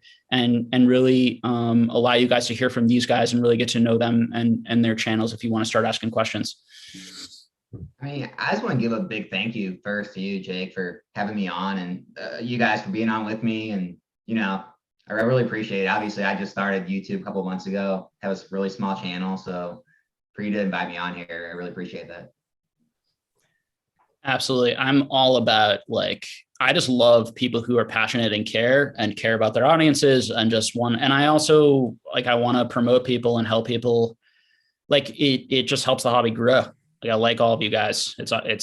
I'm happy you're all making your content. It makes me happy. I can't watch everything because there's a million of us making a million videos, but I think it's good for everyone that you just have people. And I think ultimately, like, everyone's very good hearted and trying to help people, fundamentally. And, really talking, from what they really believe. And that's like all I ask as from a guest, on this channel. So.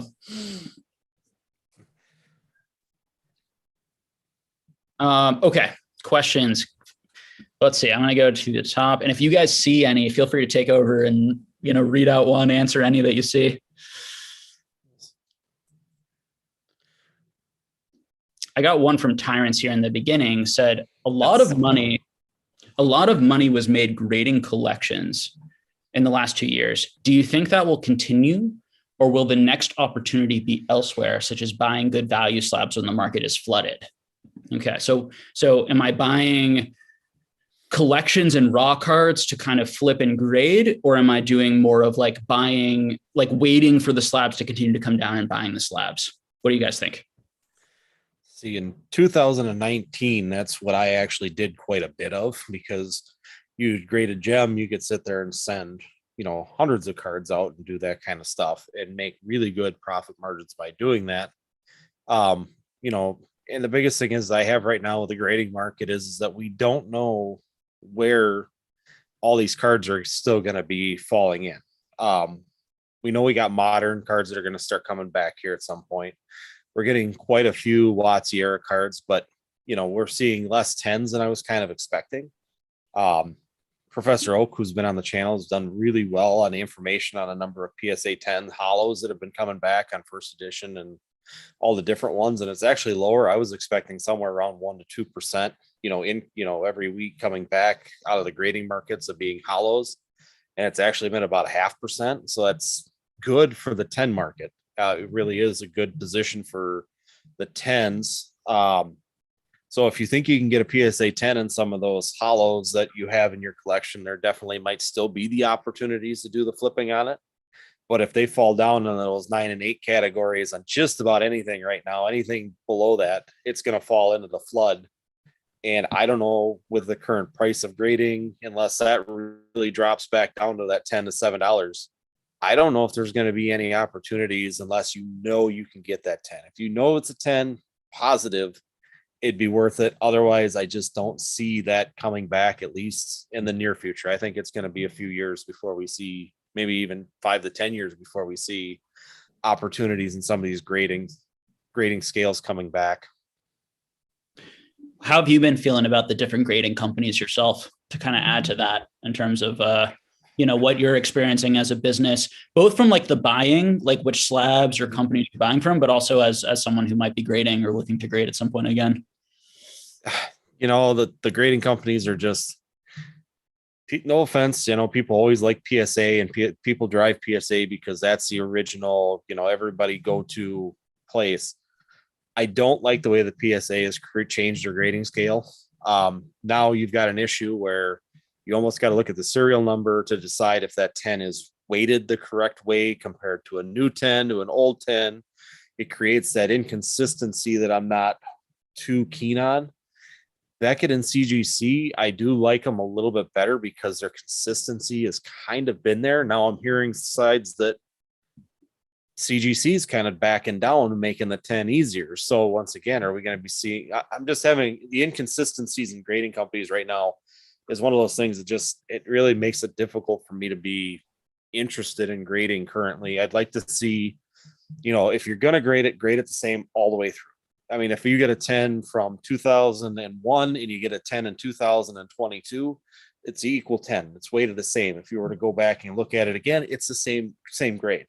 Don't change midstream and try to please your market base. And that's why I did enjoy CGC and Beckett, is because if it was a 10, it could have been 3 years ago and it could be today, and it had the same weight behind it. So I personally, I'd almost like to see a great, like Beckett. I actually do, from what I've seen, it's been very consistent.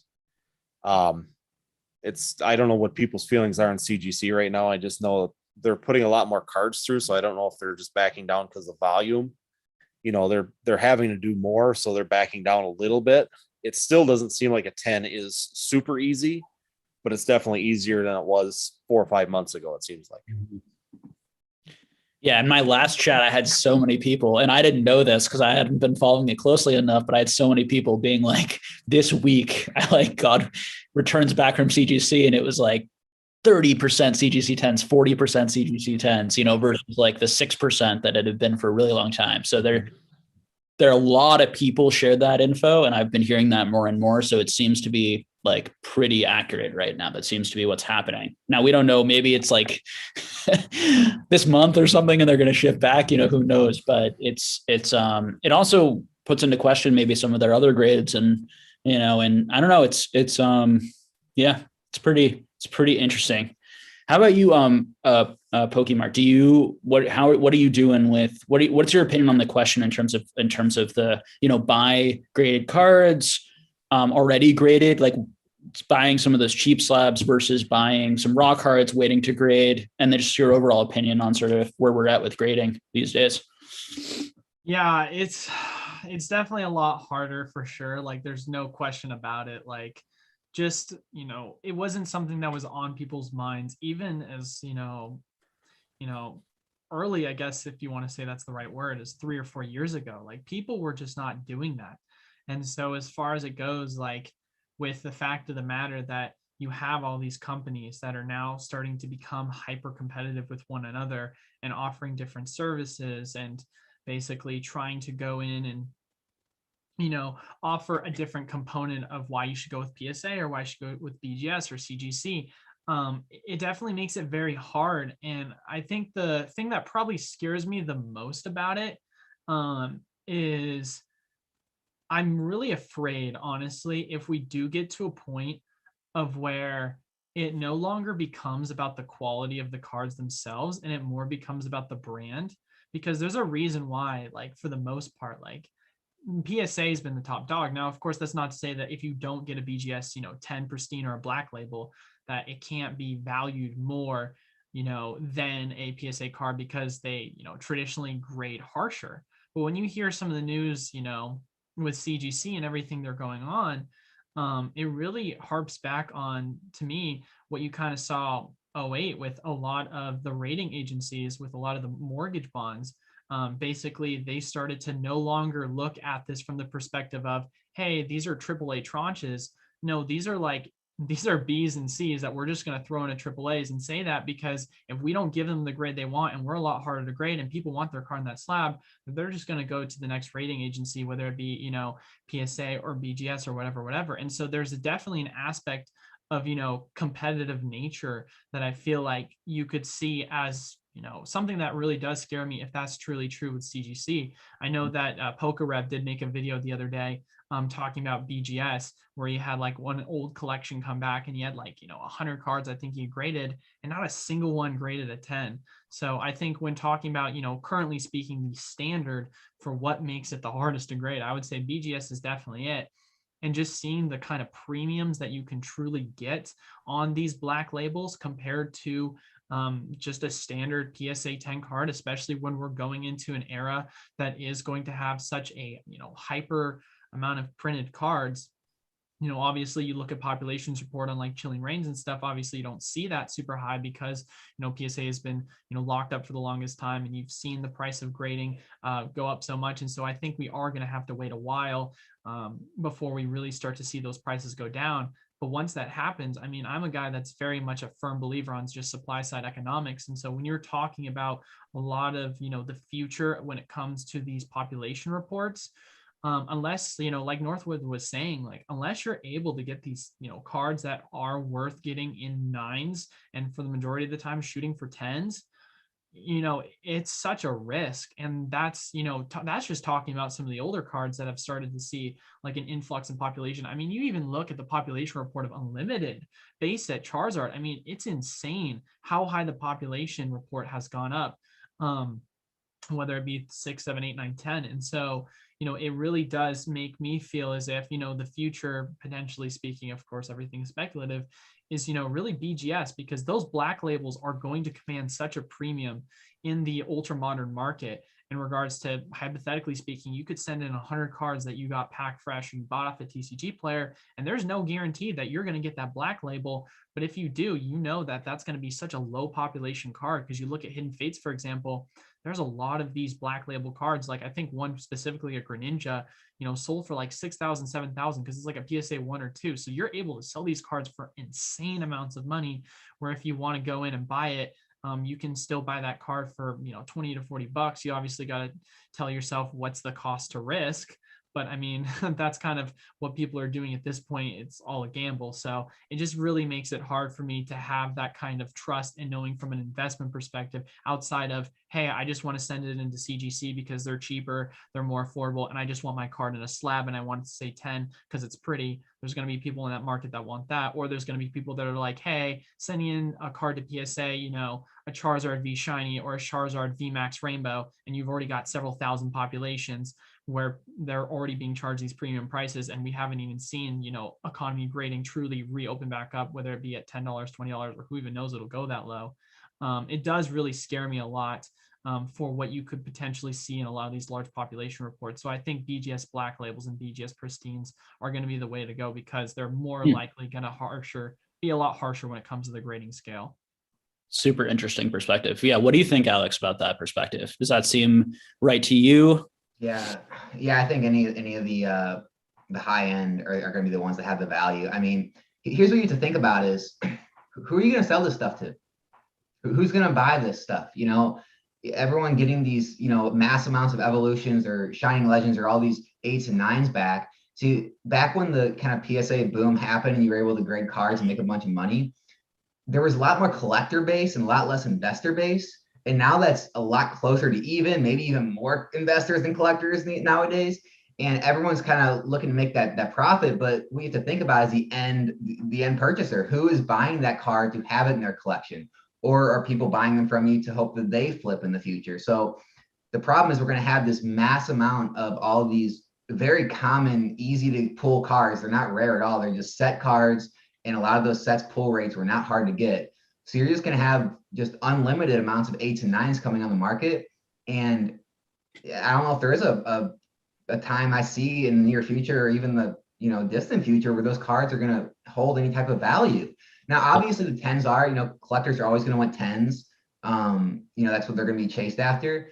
But yeah, I think people need to be careful about putting a lot of money into those low value cards. And not only that is it kind of comes back to Jake's point about, you know, kind of like, or I know it wasn't Jake's point, it was Northwood's point about the liquidity of cards or of sets. You know, if you're trying to put a large amount of money into things, you might need to step up your game a little bit and buy higher value items that you can, you know, maybe buy 1 or 2 and have a good size, you know, investment in, instead of trying to buy 100 PSA 8s and think that you're going to be able to flip each one of those onto the market in the future.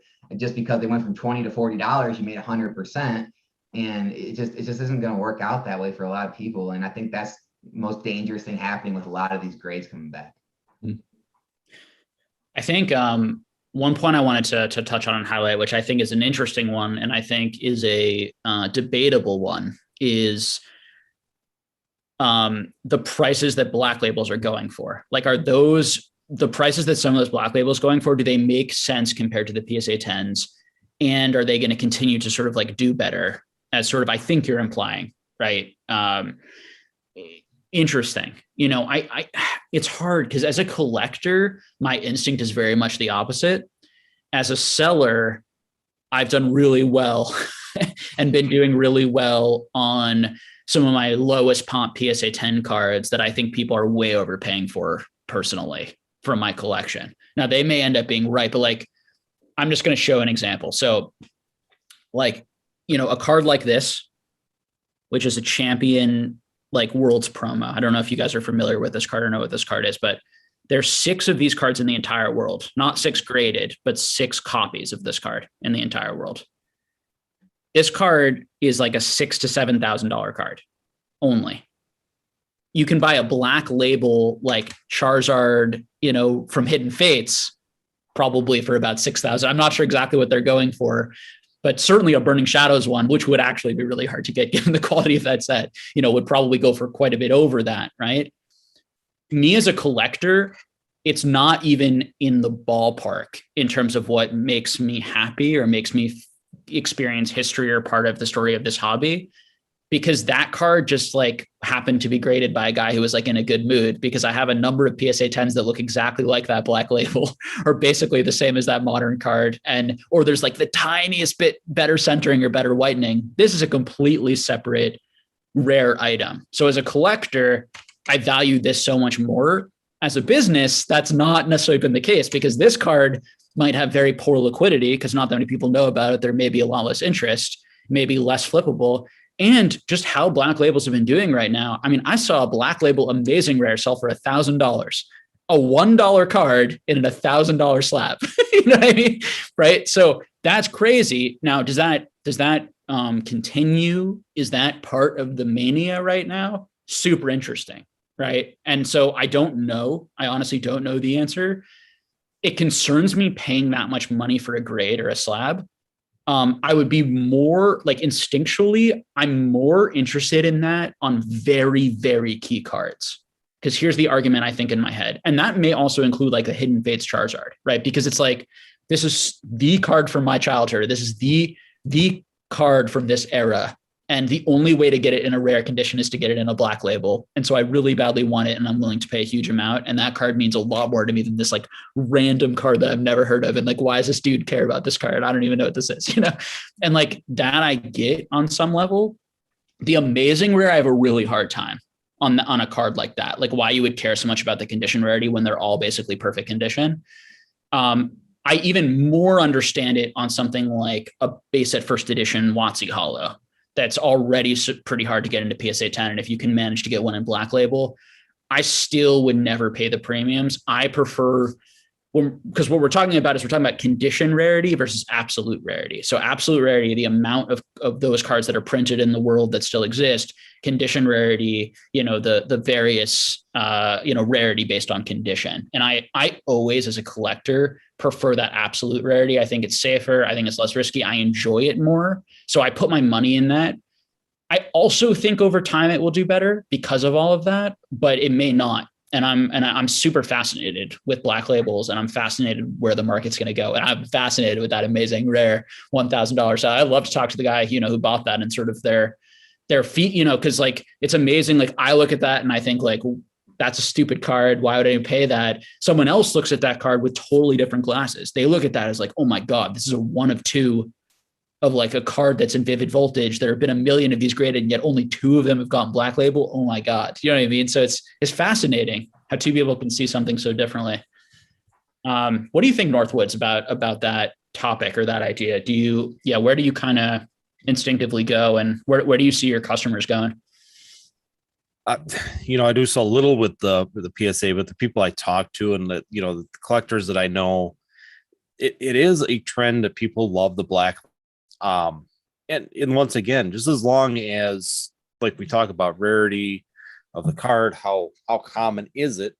As long as BGS keeps their system the same and keeps that rarity level where it is, there's value. Once again, you're going down to hoping that BGS doesn't adjust their system to try to attract more customers and make that black label more accessible to people. Because the second that starts to happen, that person who paid $1,000 for Amazing Rare, all of a sudden next month, BGS opens up and goes, well, we're going to give black labels more easily. And now there's 50 of them. Well, he just ate it in the shorts, because the fact of the matter is, it's no longer valuable. So once again, you're really basing that value, that rarity, and the price point of it based on that company remaining the same. The second they make adjustments like PSA and CGC, it's all out the window. You don't know where the chips are going to fall at the end of the day when that happens. So I like the black label now, but it's really going to depend, a couple years down the line, if BGS going to want to attract more customers and go more into Pokemon or more into trading cards and give that black label out more. The more you are putting money in the grade versus the card itself, the more you run the risk of exactly what you're talking about and just so eloquently said, as well as like, let's talk about robo grading, AI grading, how that could shift things. Like you just never know how the market is going to look at those things in years from now. And at the same time, the data shows that like some of my craziest, best producing stuff are the most common, highest demand black label-y, CGC 10 type cards. So it'll be interesting to see where it all pans out. We were talking about this on another thing when it comes down to grading, and we said it'd be kind of fun to, if you could get into the company or do it where you would randomly take the same card, and take it out of a PSA slab, randomly pull it out and throw it back through the system and see how many times that card comes back with the same grade. It just pick one, is a 9. It doesn't matter the number, 9 to 8, 10, whatever it is.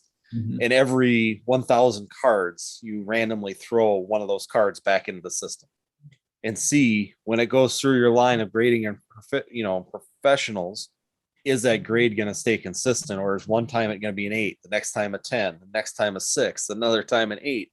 It could be all over the place, and without that consistency, once again, what's the value of it versus just someone looking at it? Because at that point, I could grade it myself, put it in a slab, and do like that one guy does on eBay, slab them myself and sell them in mystery packs, and be the same thing. Well, I feel like literally that just goes exactly back to what I was saying, is like, it really does make me very fearful in regards to they could literally change everything they're doing at any time because they just see the competitive advantage that they could have at offering these black labels at a lot easier of a rate. You know, like when I say black labels, you know, I think they're, as far as it stands the future, I'm basing it off of what we know now versus what the market goes off of. And one thing that you said that really stood out to me, Jake, is you said the collector side of you is like, I would totally never buy something like this. Well, I 100% agree with you. The collector side of me would never do that. But the investor side of me that sees the aspect of, okay, if I go the BGS route instead, and let's say that my strategy is not, of course, to, you know, buy a bunch of these $1 amazing rares and go send them in and hope, because that's gambling, and you could make that, you know, gambling. It could pay off huge if you're getting these 9.5s and 10s consistently. But let's just say that I just start using BGS instead of PSA for ultra modern specifically. I really want to make that clear. So, because I still think PSA is going to hold a premium on a lot of these other cards because they still are low population when talking about, you know, cards that are in areas that are low populations, kind of like Level X cards. You know, it really is one of these things where it's like, I'd much rather take that risk now, knowing that, you know, BGS is still going to demand those higher premiums. But of course, we never know what the future is going to hold and what they're going to do, and if they could change directions, kind of like what we're seeing potentially happen with CGC. So it really just comes back to every kind of point we've made at this video, is you never really know what the future is going to hold and how things are going to change. So we can only base off of what we know analytically from the past and what we're seeing currently. So Yeah, I think the value is just right. You have these arguments now, like you can hear them, you can think about them, and then make those decisions for yourself. Just as Alex said earlier, you know, it's like it's great to just have the information in front of you and really and have good information, you know, accurate information, you know, about here's a data point, this sold for $1,000, you know, it's right. Like having this, you know, but also the data point of like CGC has started to like maybe release a lot more 10s. So be careful buying CGC 10s at a huge premium right now. Right. It's you know, and then you know, you do the best you can. You place your money where you want to. So we got a question here from Doodles in the membrane saying, compared to other cards, EX, GX, Rainbow, Level X, Level X alternate art seems so different for Pokemon. Do you think this going to change future categories? This is going to change. I'm not exactly sure. I apologize. I know it's a super chat, so I wanted to make sure to get to it. If you want to ask your question again, we'll try to answer. Do you guys see where it is? Do you know what he's exactly asking? I think I know what he's talking about, and I could be 100% off base with this. So we can kind of touch back about this if I am wrong. Yeah. But one of the things, it's very interesting if this is what he's asking. But I actually made a video about this today. I was talking about kind of one of my top things, what I'm looking for when picking a set that I think is very investable, or historically speaking, what we've seen kind of, you know, cause a premium to occur in regards to certain cards within certain sets. So I think, and I could be 100% wrong with this, but I think what he's potentially saying is when comparing, you know, EX designs, GX designs, rainbows, level X's, alternative arts, all these different designs, do you think that, you know, that's going to change in the future categories in regards to, okay, could we see something completely different in the future with, you know, let's say they do a super random sparkly card. Like, is there something that's going to be completely different, or are they going to do a retwist of the designs that's going to hold a certain level of premium? One of the things that I talked about in the video that I made was, specifically speaking, you know, when attributing a lot of these designs on cards, let's say full arts, for example, or alternate arts, I should say, not full arts, they tend to, of course, obviously hold a higher premium in the majority of booster box items. That's not always true, but you need to look at like 99% of the current Sword and Shield Era ones. The majority of the cards are going to perform better if they are the alternate arts. However, that doesn't necessarily mean that just because your set has X amount of alternate arts, that therefore that is going to be a key indicator of the strength of the set going forward. So take Battle Styles, for example. Battle Styles was the first set to introduce the alternate art. But when you take a look at its overall performance, it's The Sword and Shield era, yeah. It's performed the worst. And you say to yourself, well, why is it performed the worst? And then it really goes into the characters that are, of course, going to aid or assist that overall premium that you're going to be getting from having a card that is an alternate art, and I think the only kind of outlier where you can really make an argument where you can say these alternate art card designs are really going to ever carry a set. I think there's a couple examples. Obviously, an easy one is saying if you have a crappy set, you can always throw in a Charizard. Let's say for Burning Shadows, which is one of I absolutely despise that set with a burning passion, no pun intended. But of course it has the Charizard in it, so it's always going to perform well. Or you take a set, which I think is very interesting, like Phantom Forces, which, don't get me wrong, like Phantom Forces isn't a bad set by any means, but when you really break down the card itself, what are the main pulls? It's a couple of Gengars, and it's one specific card that has never been made ever before other than a Silver Dialga card. And that makes it so much more desirable to own that set or own that card. And so it holds kind of a little bit of a premium because of that, because it's so unique. You could make an argument to that with, of course, Amazing Rares. We've only really seen it in 2 sets, and who knows how that's going to change over time. But as far as it goes, in regards to the future, I think there are going to, of course, be certain sets that are going to have these, different designs that are going to be seen as more desirable, whether it be for certain people because of the nostalgia. If they do bring a retwist, obviously we saw EXs during the EX era, and then we saw EXs in the XY era. They're trying to do a twist on that. A lot of people didn't really like the design. So there's always different factors that are really going to come into it. But I think that unless you're looking at, outliers such as, Phantom Forces, it's really going to be the characters that are going to play such a key role into kind of assisting whatever the design of the cards are that are going to carry the strength of, the artwork that you're going to see in the future. So, but hopefully that answers the question. I could be 100% off base with that, but I think that could potentially be something he was pointing towards. A lot of great points in there. What do you guys think? Anything, to add to that, or? Yeah. So I want to make one quick point to anyone out there just getting into, and Jake, I'm sure you can back me up on this one. Anyone who's just getting into PSA cards, the pop report's a great tool, but don't just trust the pop report. Don't find a card that you see a low population and think, I found gold and I'm going to buy it because it only has this many population. It kind of goes into the black labels and all those. Just because something has a low pop for whatever reason doesn't mean it's automatically valuable. And just because something has a high pop, I think the base set Charizard Unlimited is one of the most graded cards and has some of the most 9s in the entire hobby. And it's still a very valuable card. I think it's still $1,500 as a 9. And so I think, like he was just saying, is popularity of Pokemon in the set is going to outweigh, a low pop or outweigh other things like that usually. And then, that's the new sets. I think the biggest thing is there's true rarity now. Think Burning Shadows, like you talked about. Does anyone remember Darion's Pokemon? Does anyone remember when they used to do 1,000 pack breaks? And they did that on Burning Shadows and pulled one Charizard, and it ended up grading a 9 for them. And so it's you can see how hard it is to just pull the card in general and then to grade it a 10. So, and I think that's the thing with the alternate arts now. You have these sets that have 200 plus cards. There's, I don't even know how many hits, 30 hits in a set now. And so to pull that, Umbreon card in Evolving Skies, just to pull it is so rare and hard to get. And then to grade it a 10 is just that extra level of difficulty.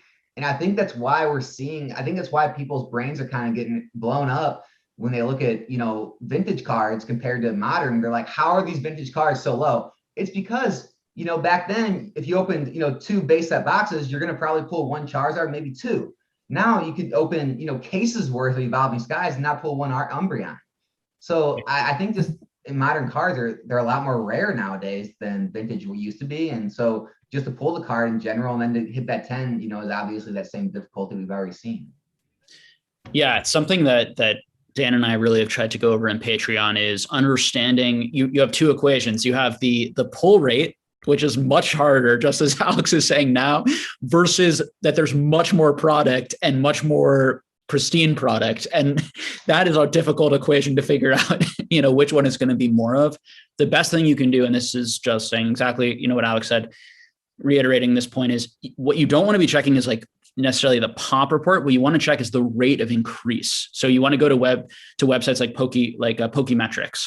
You want to be looking at how many new cards are being graded every week. Now, something to be really careful with a lot of these alternate arts is that they have not been graded in mass yet because the grading fees have been so expensive and because they all came out after the boom. So whereas you have like Vivid Voltage and everything from Vivid Voltage and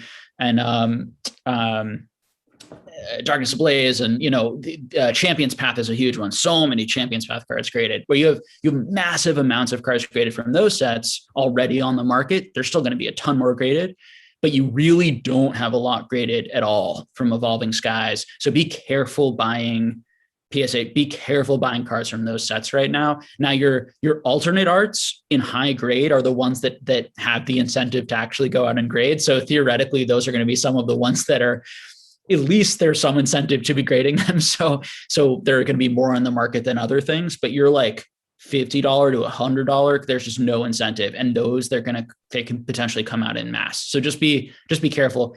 Weekly, we're seeing like 3,000 to 5,000 Vivid Voltage cards being graded. We're seeing like 100 to 200 Evolving Skies cards being graded to give you, and Evolving Skies is like a more popular set and there's going to be a ton of it out there. So I would expect Vivid Voltage to probably stay at around that 3,000 to 5,000. And then all of a sudden Evolving Skies to jump up probably even above 3,000 to 5,000 a week.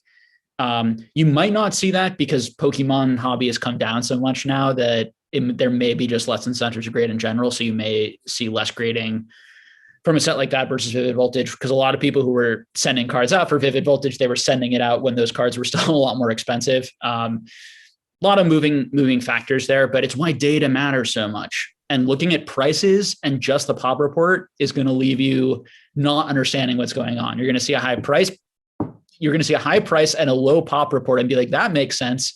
In reality, a lot of those cards are actually traps for people because, tons more of those are going to be graded versus a, low pop Expedition PSA 10 holo or a low pop PSA 10 Gold Star, that there's been so much time and so much incentive and so many people have tried to find those cards and grade those cards, and the products are so expensive to open to get those cards.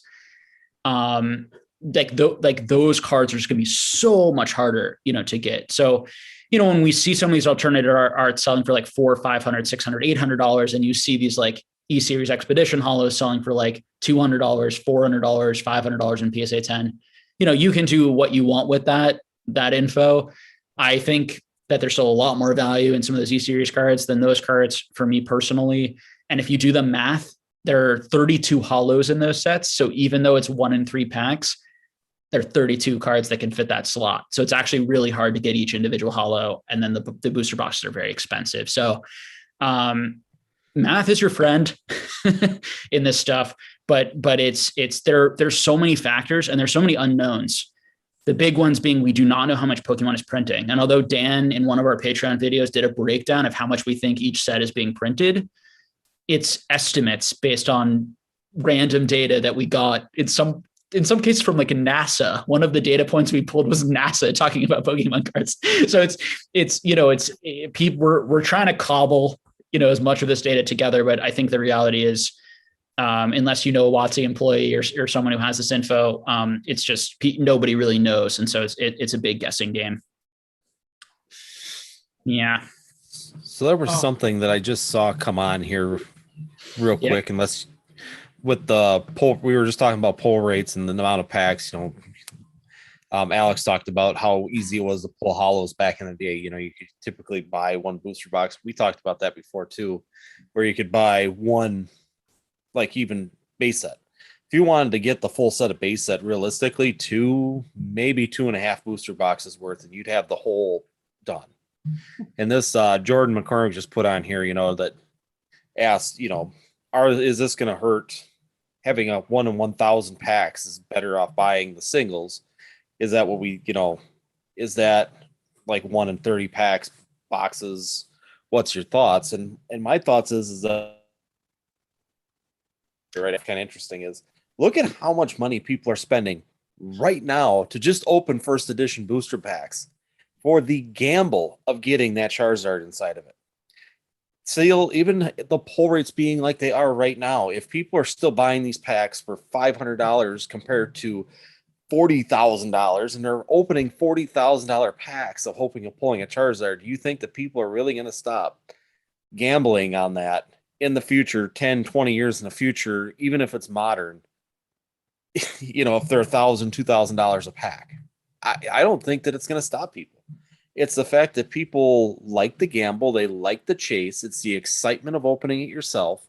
And even myself, I used to have the mentality when I first came back into this that I wanted to pull the complete set. And in modern, it really does get to the point where you can't. I mean, honestly, unless you want to plan on spending $5 to $6 grand to do it, you're not going to do it. But I can tell you one thing, I still buy Cosmic Eclipse packs hoping to pull the missing cards out of my set. And I open them knowing that if I were to sell them right now out of a D21 Pokeball, I could pay for the ball and open the other 2 packs, but I want to take the risk. I don't think that's ever going to change. It don't matter what these packs cost in the future. People are still going to take the risk. They're going to risk it to see if they can get that pull card that they want. And you can almost bank on that not stopping unless something completely happens to Pokemon. Yeah, there's this, it's going to be a forever debate in the Pokemon hobby, right? Do we buy the singles or do I buy the booster box, right? And it's a great debate. And I think that, my brain goes to 2 places. One, there's value in sealed as a product separate from the cards inside, right? So there's the expected value, but there's also the item, and people like to display the item and have it sealed. So there's some value there. Then there's some value in the booster box because you can open it and there's the gambling value. There's the enjoyment of experiencing it, which provides some value. So that's why the booster box is valuable or more valuable than the cards inside. Now, however, then we look at the booster box and we say, here's a booster box selling for $50,000 and the cards inside are the expected value is like 1,000 or 250, or, I can just buy the key card in the set in PSA 10 for 1/20th of the box or 1/10th of the box. And that's where you get into like, ooh, the more it gets into those numbers, the more I'm like, ooh, I like that PSA 10 card, and the reality is there is no right number. There's no right percentage. Some of this is also going to have to do with the rarity of the box. So for example, I've been trying to complete like an ETB set of all of the ETB boxes because I think ETBs are really cool. And I think I like that they added that in Pokemon. I love the different items in ETBs. I just really enjoy them. And getting those like original, like those have the worst expected value. Those like Plasma Storm and like, I forget which plasma sets what was the first plasma set? Any of you guys know the ETB? I think it's Plasma That Storm. was Plasma Storm was the first one. Yeah. Cause it came like in the middle of the plasma sets. Right. And the point just being like, it's so expensive because it's so hard to find and there's so few of them left sealed. Similar, you're going to find, right, like the Deoxys box, the Skyrish box. I mean, there are still a lot of these boxes, or I'm going to put a lot in quotations in the sense there's not 5 or 10 of these left in the world or something that little, but there's very few of those as compared to like your most of the stuff I have behind me, right. And so because of that, it sort of becomes an item within itself that has sort of its own value. It takes on a life of its own. Will these products get there someday if they're opened enough? Only time will tell with that sort of thing. Generally with items like this, like if I can start to get those PSA 10 alternate arts, like when I'm paying 4 times the price for the PSA 10 alternate art than the box, or 6 times the price, I start liking the box a lot better. If it becomes closer, or I'm paying even like, even if those alternate arts are really, really difficult to pull and the price is still like way in your favor. Obviously I could open like 30 of those and not pull the one I wanted, and then it not grade a 10 and be like, ooh, ouch. Right. But that's that there's still the closer that gets, the more those alternate arts go down because more and more of it's opened up. And then those booster boxes start to creep up in price. There is a point where I generally start to move to the raw cards, where I generally prefer the graded cards, the raw cards over the box. And I think there's more value there. But yeah, everyone has sort of their own instinct on that, I think. And Part of why I really like it is because the date, like, I don't know how many people in the world know how much each of these sets are being like graded a week and really like stay up on the numbers. I don't think it's a ton of people. So it's like that type of data, right? It gives me an advantage where I don't know how many of these boxes are printed. So I don't have an advantage over the next guy, on something like that. I may have an advantage or I can add some of my skill and experience in the graded cards in ways that I can't in some of the sealed product, which is part of why I find it adds some attractiveness to kind of investing or engaging in that sort of market, if that makes sense. What do you guys think about all of that for yourself and the question? One of the things I kind of wanted to touch on when saying that is I feel like maybe it's just me, but it keeps just reminding me this general topic of the video that SM Pratt literally just put out, whether it be yesterday or the day before. I can't remember when he posted it, but I watched it today. And, it just feels exactly like we're reiterating everything he said when talking about, when it comes to not only, the price to pull all these cards in the main set compared to if it was back in the day and you're paying the same price you are now, it's just so much more expensive. And just once again, touching on that part of people at this point, it's no longer about, let's take a look at the cards. Let's look at the artwork of all the commons and commons. It's literally like, did I get a black or a white code card? Black code card. All right, sweet. Oh, white code card. It's all bulk. Like, it's really kind of sad that it's gotten to that point.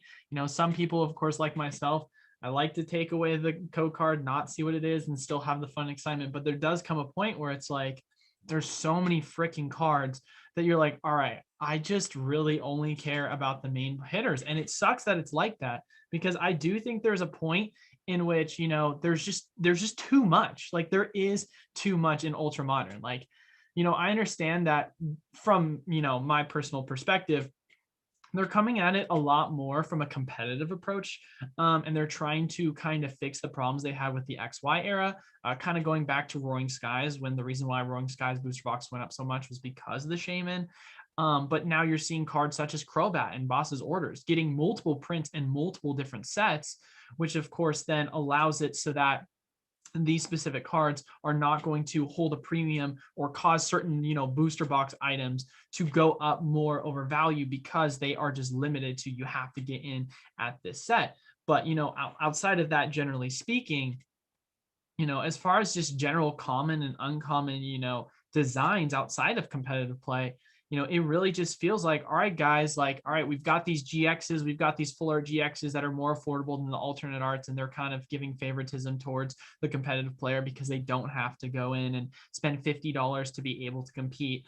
But it's also one of these things where it's like, it really does make it so much harder and so much more expensive to collect a lot of these Sword and Shield era sets and Master Set. And it's funny because I'm actually compiling a list. I want to do a video on this, on the price it costs to master set each and every kind of era in like near mint condition. And I've just started, and just looking at the prices for some of the Sword and Shield product, like literally some of these sets alone, it would cost you literally the price of one Sword and Shield to collect like 4 or 5 XY. And you're like, this is absolutely insane. Like, how is it that these cards are so expensive and they're so large, right? And then you pull these cards, and even when you're playing the card trick game, you're like, oh, sick, I got a GX.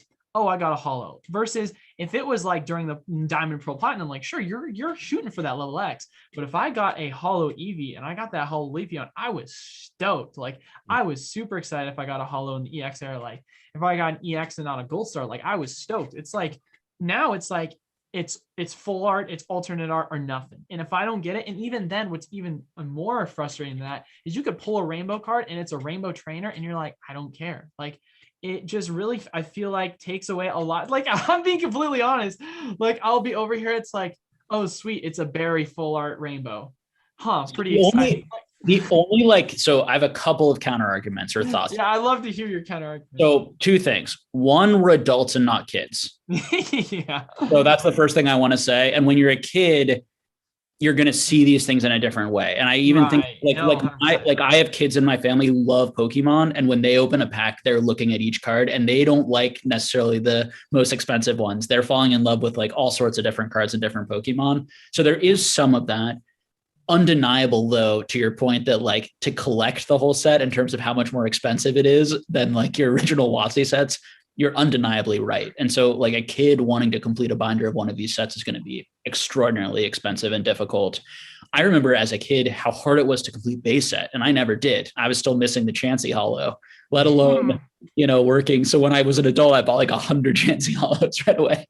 But so definitely. The other point I would make is that in the Sun and Moon era, there were a lot of sets that I was opening that had no card worth over $20, $25, $30. So there were no like big hits, and I still really enjoyed it. Like there was no big money hit. I also think that some of it is like this is sort of this new era where like there are cards that are like $100. There are multiple cards that are like $50, $60, $70 coming fresh out of pack. That just wasn't existing back then. I mean, you had Burning Shadows with the Charizard, you had Ultra Prism maybe before the reprint. Like I think Lily was going, or that Sun and Moon base, the Sun and Moon base, Lily, and then was there an Ultra Prism Lily too? Oh my gosh, now I'm forgetting. Well, you had Lost Thunder too, though. You had Lost Thunder, which had the Lugia. You have later on in Sun and Moon. Yeah. You had there were still a lot of sets that had made polls, and that was predominantly in Sun and Moon. I feel like Lost Thunder was already the high Pokemon moving up though. Like I think the second part of Sun and Moon and the tag team sets I already view that as like a different era in popularity than the early Sun and Moon sets. Like the early Sun and Moon sets before Lost Thunder actually really, and before tag team didn't have that. Then when you got those sets, you were having multiple, some of those tag team sets had like such key Pokemon with other Pokemon, so set like team up. It was like, there were like every card was like, just two Pokemon you always wanted to see together, on a card. But yeah, when I got back in and I was opening quite a bit of, and some X and Y too, when I was opening Breakthrough and Breakpoint, and I love those like secret rare Mewtwo's, those like blue and red ones. Those were like $13 cards, $14, $15 cards. Now they're very expensive, right. But it was just a very different time. And so when you were opening that product, it wasn't possible to get that huge surge of like, I made a huge amount of money. And it was more about like completing the set, seeing some cool cards, although everything is relative. And I will say that like hitting a $25 card back then gave you a much bigger surge of dopamine than it would today. Yeah. Today it's like a meh. Back then it was like, oh, I got one of the key cards, So, but definitely undeniable that, and I think about it from a kid perspective, or people we want to be in the hobby and engaged and coming into the hobby. What is it like for them trying to complete these sets? And does it have the same identity, right? Like now it's difficult because base set, it was one generation of Pokemon. Every Pokemon was different. It was introducing you to Pokemon for the first time. Like it's unfair.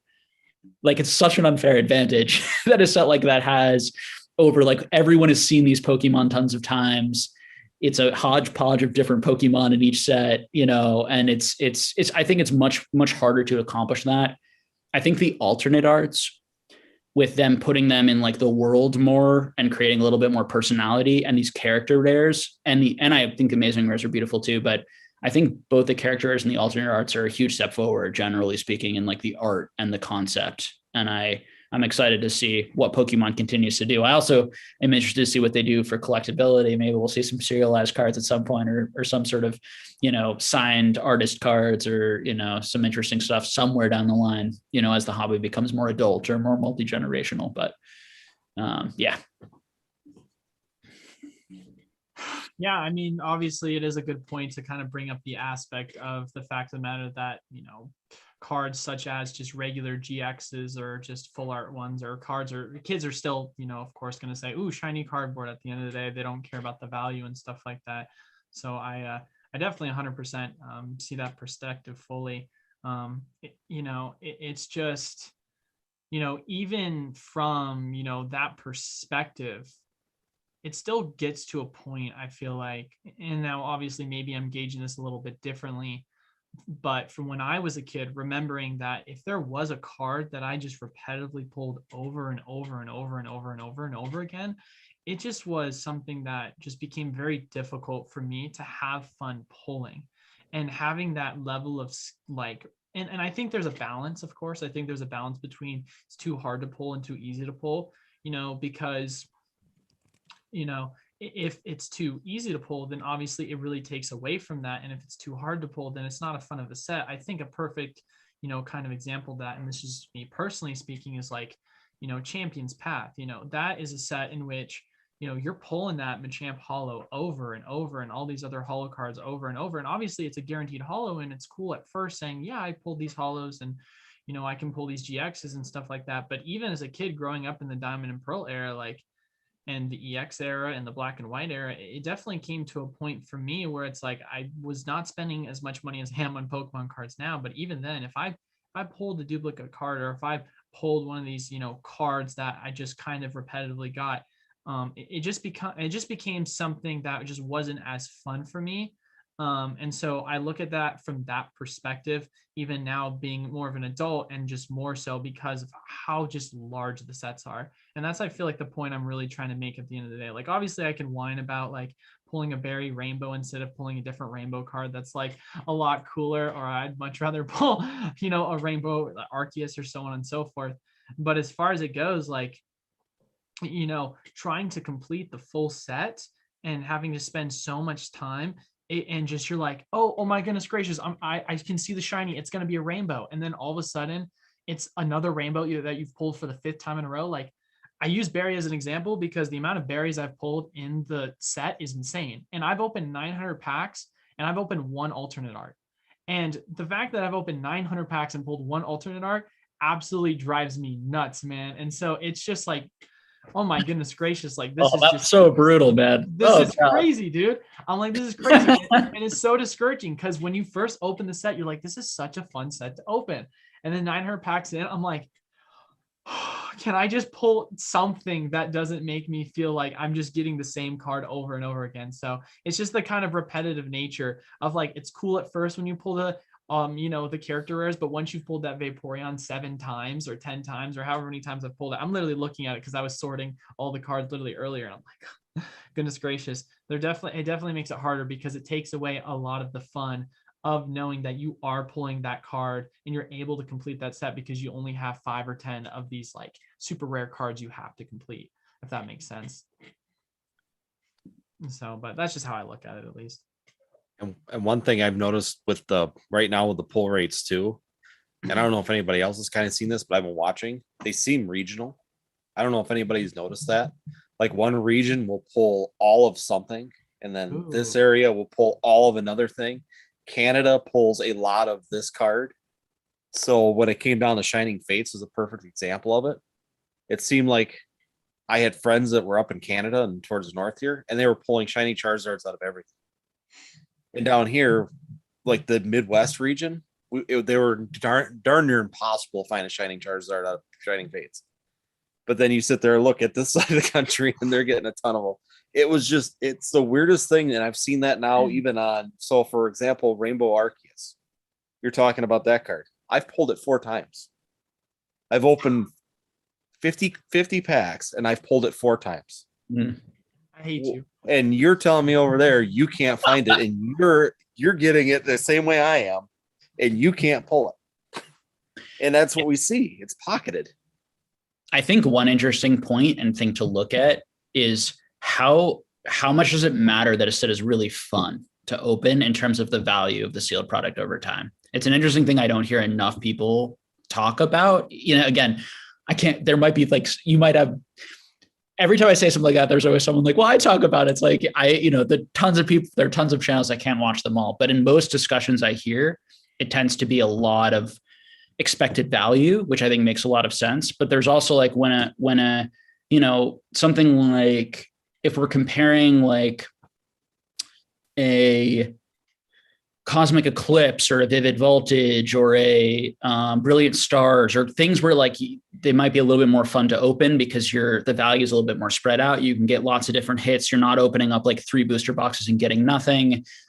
Evolutions is a really good example. I mean, part of why I think Evolutions did so well is because it was the perfect set for booster box breakers, because every single set has a hit, because you get a reverse. There's a decent chance that reverse, it could be like a Charmander or a Pikachu or one of the holos. You can get a regular holo in 1 of 3 packs. And instead of like a garbage regular holo, these regular holos are reprints of base sets, so they're worth a lot. and then you can get like the secret rares, which are very easy to pull, but you know, you can get those in the pack, and all of them for a while had like decent value. So it's like that type of atmosphere. And then you have the full arts and the mega full arts and you know, so much variety of like popular, you know, top tier Pokemon. I trying to identify sets, you know, that have some of those fundamentals and wondering how they'll do over time versus sets that are super top heavy, like a Champion's Path or have no cards that anyone wants in them, like a Dragon Majesty. But if you look at a Dragon Majesty, you know, or an Emerging Powers or something, like cards where there's like nobody wants any cards from the set pretty much.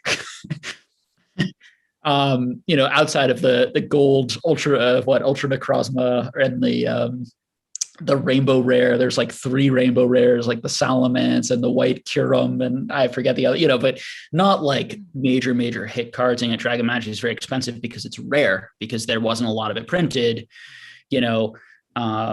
It's an interesting, there's so many factors. It just goes to like how hard it is to predict, you know, what's going to matter. Yeah. I mean, Jake, you took the words right out of my mouth. I was just going to get into that point, is that, you know, that's why I like XY. I don't know if it's because I came back in during that time, but it's still one of my favorite generations, or one of my favorite, I guess, eras, whatever we would call it, is because every set, it was based, most all the sets were the original 150 that the set was based around. And also when you open a box, you knew you were at least going to get some of those hits, whether maybe it's only the Mewtwo EX and you didn't get any of the secret rares or full arts from Breakthrough, or you open Evolutions and you only pull the Mega Charizard EX non-full art, but you knew you were going to get some hits in every box you opened, to where if you look at like opening an XY box for, I don't know, $300, $400, $500, and then you look at opening one of these Sun and Moon boxes for the same price, I just feel like you're going to have so much more fun opening an XY box, even though the value and the card you could hit, like even if you hit that top card in that set, the value is not there. The Sun and Moon best hit's probably going to, you know, double, triple, quadruple times the value in a PSA 10. But it's just so much more fun to be able to pull the cards you want to see, when I feel like nowadays we're opening these boxes and like he was saying, he opened, you know, 900 packs and he never gets to see the cards he wants to see even after that much, where in XY, and obviously, you know, all the WotC sets up until, you know, get to Neo and stuff, you could basically get whatever cards you wanted to see if you opened, you know, a box or two. And I think the new sets are missing that. I know my favorite sets have both the huge chase hit and then a bunch of fun that I'm going to get for sure. And if you can like manage both of those things at the same time, because there's some sets where I'm missing that huge, like it's fun, but there's no card I like really want. It's just all sort of pretty good. And then you have sets where like, it's just that huge card. And then you have sets that are just, that's neither of either. And you're like, well, what is going on? But if you can have sets that really do both, and you know, those are going to be the ones that are, they're just so fun to open. But it's a lot to put into one set. You know, something like Hidden Fates, right, did that so well. Talk about the endless number of hit cards, and then you might get the Charizard, right? And then even if you don't get the Charizard, you can get the Mewtwo, the Espeon, the Umbreon, all for a time, you know, going for $100 or a couple $100, you know, in PSA 10. So, you know, obviously they printed so much of it, people just got super bored of it, I think, and just like way oversaturated. Like people opened it literally for like a year and a half straight, like every day, all day. It's just like, how much can you open one product, even a product as good as that, and still like be excited, you know, by it. But just the fundamentals of that product, you know, putting aside how much is printed and how much people already have engaged in it, are just, I think, so good as a collector set for that very reason. Yeah, and I mean, I think that if you take a look at what Hidden Fates did and compared to what Shining Fates was trying to replicate, Yeah. I mean, I feel like there's definitely a disconnect between the two of the sets. And now maybe there's an argument to be made that because you take a look at Hidden Fates, and a lot of the cards that they put in there were very much, you know, nostalgic shiny cards. I mean, obviously you had your Charizard and so on and so forth, but you had your kind of, you know, catering to the Gen 5 people with the Reshiram, and then you had the shiny Greninja that a lot of people really liked, and then you had some of the other Gen 1 shiny cards and Gen 2 shiny cards and Mewtwo and so on and so forth. Yeah. So you had a kind of a lot of that fan service. And on top of that, like you were saying, it's like you had that Charizard, But if I open that set and I pulled a Sylveon, or I pulled a Mewtwo, or I pulled a Reshiram, or I pulled an Umbreon or a Leafeon, like there's so many different things where it's like, hey, I didn't hit the big hitter, but I hit a card that I absolutely love the art design. It's beautiful. It's gorgeous.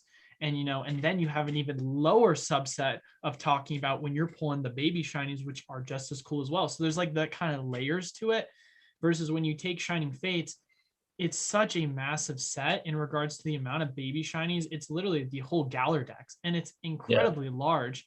And then you take a look at the amount of kind of like full art shinies they put in compared to Hidden Fates. And a lot of them too are not really giving as much fan service. And I understand the direction they were going for. They're really trying to get people excited in the Galar and so on and so forth. But I feel like they could have added a little bit more to that.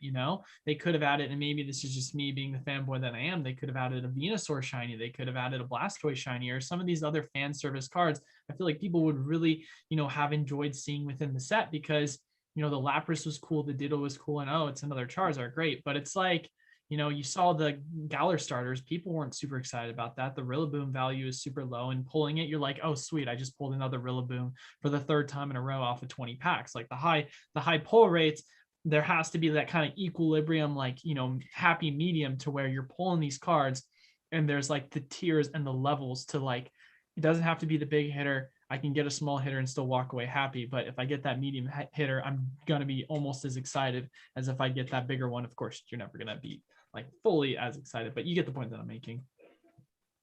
Yeah, I think you nailed it. And I'm just going to add, I also think people were burned out because of Hidden Fates. And it was like there was also just like, we've seen all of this exact thing before, and this is just like a worse version. I do think the baby shinies are great in Shining Fates, but the full arts are just as you said, they're just suck. They pick terrible Pokemon. Some of those arts are awful. And then some of the VMAX ones are pretty cool, but some of the non-VMAX choices, those cards suck. And you pull so many of them because, just as you said, you nailed every point, it was such a small pool to pull from. Whereas the baby shinies, it's actually fun to chase those and exciting because there's 100 and some. I mean, it's like an endless amount of baby shinies in that set. And I actually think that there's some potential in some of that stuff because children later on might fall in love with like some of those Pokemon as their favorite Pokemon. If Pokemon does well in the long run, I do think people overvalue sometimes some of like the Gen 1. And I think that there's some potential, just going to say, but I think that there's also, as a set, there's a ton of weakness, and it just was so much weaker for like the Gen 1 people, and the Gen 1 people are controlling the market right now, or Gen 1 to Gen 3. And it just didn't cater to us. And it's another one of those sets that's so obvious that they just throw the Charizard in it to really boost the set. Yeah. And that Charizard card's great, but I just seen it, and now I have the VMAX form, but it's like, and then we had the Champions Path one. So, it's like I'm getting multiple, of these like shiny Charizards, and it's just not as exciting. It's just the reality is the first one. It's tough though. It's tough on Pokemon, like to keep us, kids are easier. Adults, We get a little picky about our products. A little picky. Yeah. All I'm saying is I'm just waiting for the day where they just bring back the character cards, and not like obviously the character rares, but like, gym heroes, or you had the level X era with the, Supreme Victors, and you had the Elite Four and the like gym trainers. Like obviously you can make an argument saying that the character rares are like kind of a spinoff of that. But I do think that it would be cool if they did do kind of a fan service to that, because they've done a fan service to, the Shining era. They've done a fan service to obviously the standard WotC era. But I feel like it'd be really cool if they went into specific like kind of card types, such as having to be able to have a card like that. So, well, I got one question here now that we're taking a little bit of a break, kind of spin off, since we've got, pretty much three sealed gurus and Jake here. Here's a question. I saw it come up on the chat too. Saw it come up on the chat, and I get this question a lot, and I go back and forth on it. Which one do you, investment wise or speculation wise, in the next 10 years is going to be better out of the Sword and Shield era? Booster boxes or ETBs? Was that the question Derek asked? I think someone asked that. I didn't see who, but I saw it You go know, by, Derek and asked it. Derek asked it, and then he said in parentheses, "I already know what Eli's going to say." Shout out to Derek. I'm just curious because there is a lot of debate on this, and especially in the Sword and Shield era ones, because there's a major thing that changed when it comes to the Sword and Shield ones that we had never seen before, which is we're seeing reprints of ETBs. Prior to this, we never in the Sun and Moon and XY and Black and White, it was a one done finished.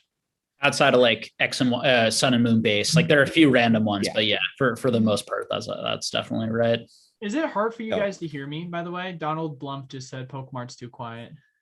No, not, you could turn yourself up a little bit. I can hear you really well. Oh, I do sometimes get comment that like I'm a little bit louder, and I wonder if that's part of it's because like I'm hosting the Zoom or something. So yeah, please let us know, guys, if you can't hear someone, because like I'm hearing everyone like equal, but Yeah, same. I don't know what Yeah, you're I am too. Yeah. You know, I'll go first, and everyone can beat me up. I basically what you guys just said about the reprints. I had been all in on ETBs, like I was an ETB guy through and through, and just Hopefully seeing not too how- much Darkness Ablaze. Those hurt. I felt that was surprising. Well, not recently. More Sun and Moon and later XY era. I don't have any like the super high crazy XY ones, but later XY era. But and then some early Sun and Moon or some early Sword and Shield ones. But yeah, seeing how they're just reprinting ETBs at will now. I mean that wasn't a thing before. When reprints came out, it was booster boxes. It wasn't ETBs. It usually wasn't sleeve blisters. It wasn't all this other stuff. It was booster boxes. And so now that we're seeing ETBs as one of the main items they're reprinting, it's really going to take away the collectability, I think, of them because they're not going to be rare anymore. They're not going to be scarce. I know they're kind of the biggest retail product that gets opened, especially by people, by kids. And so I know more of them get open than booster boxes maybe. But yeah, I think Pokemon's kind of shown its cards. And I think from here forward, I'm thinking booster boxes are definitely going to edge them out. I mean, I actually did a video on Sun and Moon and XY ETBs versus booster boxes, and the ETBs actually crushed the booster boxes in total return. And so, but I don't think, I think going forward, we're not, I wouldn't be, investing in ETBs based off past data, if that's what you're thinking, in my opinion. Yeah. I just know a lot of people bring it up. ETBs are supreme. We're actually still seeing a lot of speculating and investing videos, saying that, ETBs are the way to go. They always hedge out booster boxes. But like I said, you knew that the ETBs hedged out booster boxes because when they were printed, they took off. And they usually continued. If you look at their past, even prior to everything, they always moved up quickly and they never went down. Because the fact is that they never got a reprint that would sit there and cut the legs out from underneath, kind of like we see with booster boxes. Now we see all through history of Pokemon, you saw a booster box go up, reprint comes, knocks the legs out of it, it drops, comes back up, gets knocked down, drops, and it always loses that first 2 years really of growth that the ETB has on it, and they never make up. But with Sword and Shield now, continue, like you said, we're seeing multiple waves of ETBs. Now we're seeing even old ETBs. I mean, my Walmarts are still flooded with Sword and Shield base set. I could go buy them things anywhere right now and not even hesitate. And that to me means that ETB is no longer going to have that run that it used to have. And before Pokemart answers, I want to add in. I see some chat saying stuff about the Pokemon Center exclusive ETBs. Now those may perform a little different. Those may be different. They're not, kind of distributed to all the masses. So I mean, I think they're still just such a new product that you can't really make a determination on them right away. I mean, I'd like to see how they perform over a certain amount of time because they're being made in every set now. And so that's definitely a new thing. So don't take what I'm saying or anyone else is saying about the main set ETBs, and kind of make those the same, calculations on the Pokemon Center, because those could be completely different in the future. Yeah. The other thing is with the Pokemon Center ETBs that I'm concerned about is yes, they are not mass produced and sent to places, but we have no idea how many of them things actually leave Pokemon Center. I think Chill and Rain was pretty low because they never did come back and they were actually gone really fast. But you go all the way up to Evolving Skies. I mean, they were available on Pokemon Center for months and months. If they're on for that long, how many of them were they printing and just taking orders and shipping them? And, you know, for all we know, there could have been as many of those that went out as regular ETBs just because they were ordered online through Pokemon Center, and everybody, I even did it. Go online. Oh, look, that's still available. Click, add to cart, and you took another one. You didn't even think much of it. And I know And we they all could kind of reprint say those too. I'll just they throw could re- that. They could could just reprint the Pokemon Center ones too. Yeah. You know? they just have it on a line. You hit the buy button and you watch the machine drop it, put the stuff in it, and slides it out the box. They're just making them to order. But that's what I mean. I mean, we're hedging our bets on Pokemon Centers, and I still would. I think that there's a difference to them, enough of a difference that makes them a little bit better as a performance wise because of that. But how much is, you know, people say that, I hear people say because they're rarer than the regular ETBs, and that scares me because you can still go buy Fusion Strike ones, and you know, you can still go buy Brilliant Stars ones right now on Pokemon Center. So how rare is that if they've been for 3 months, 4 months, and still? Well, I'll just give a really short answer, and then I'll let you go because I feel like you're going to have a much better, more data driven answer. Like my really short answer is I have no idea, and it can be a little bit of a cop out, but it's just the truth. Like I literally have no idea. I wouldn't even know. There are too many factors. I wouldn't even know where to begin, and trying to predict something like that. I'm interested in hearing, you know, Pokemon, because I know he does like really deep dives into this sort of stuff.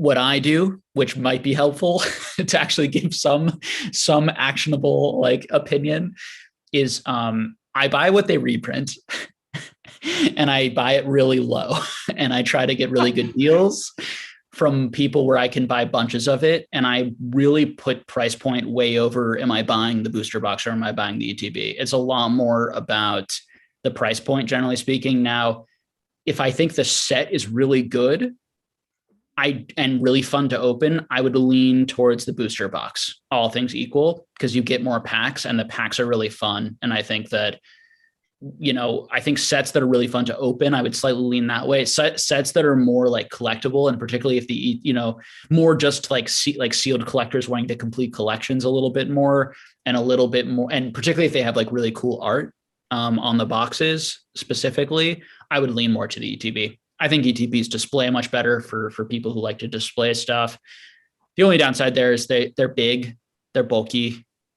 If you're a massive investor, you know, how much room do you have? Like it's, you know, it matters when you're spending $500,000. It probably doesn't matter to most people when they're spending like a few $1,000s, you know, one way or another. But it does matter when you're spending huge amounts. I don't know how many of us are doing that, but that stuff actually really does matter. The little bit of save space. And then, you know, shipping cost and shipping ease and the way they, you know, all that type of stuff. But for me, generally speaking, the most important thing is the price point. They'll reprint the booster box. I'll buy a bunch of the booster box. They reprint the ETB. I'll buy the ETB often. So I think obviously you guys made a lot of, you know, varying different points into the arguments in regards to, you know, why you think ETBs are going to perform better or worse because of specifically talking about the PCs or the older ones or the newer ones, et cetera, et cetera. So I guess I want to kind of once again do a little bit of roundtable of breaking down everything that everyone said. So the first thing is talking kind of about what Nostalgia said. Obviously, even myself, you know, one of the kind of biggest things that I really use as an indicator in tracking reprints is there's been a massive correlation in between Pokemon doing reprints, typically right before a new kind of tournament for Worlds is going to come out in August. You typically see a large correlation. between that within, I want to say, a 6 month to 7 month period. Obviously, we saw that where we had a large amount of Darkness Ablaze booster boxes, Vivid Voltage booster boxes, and a lot of these other sets that are about to go out of rotation get a massive reprint right before, they're part of that D kind of standard class set that they're about to go out.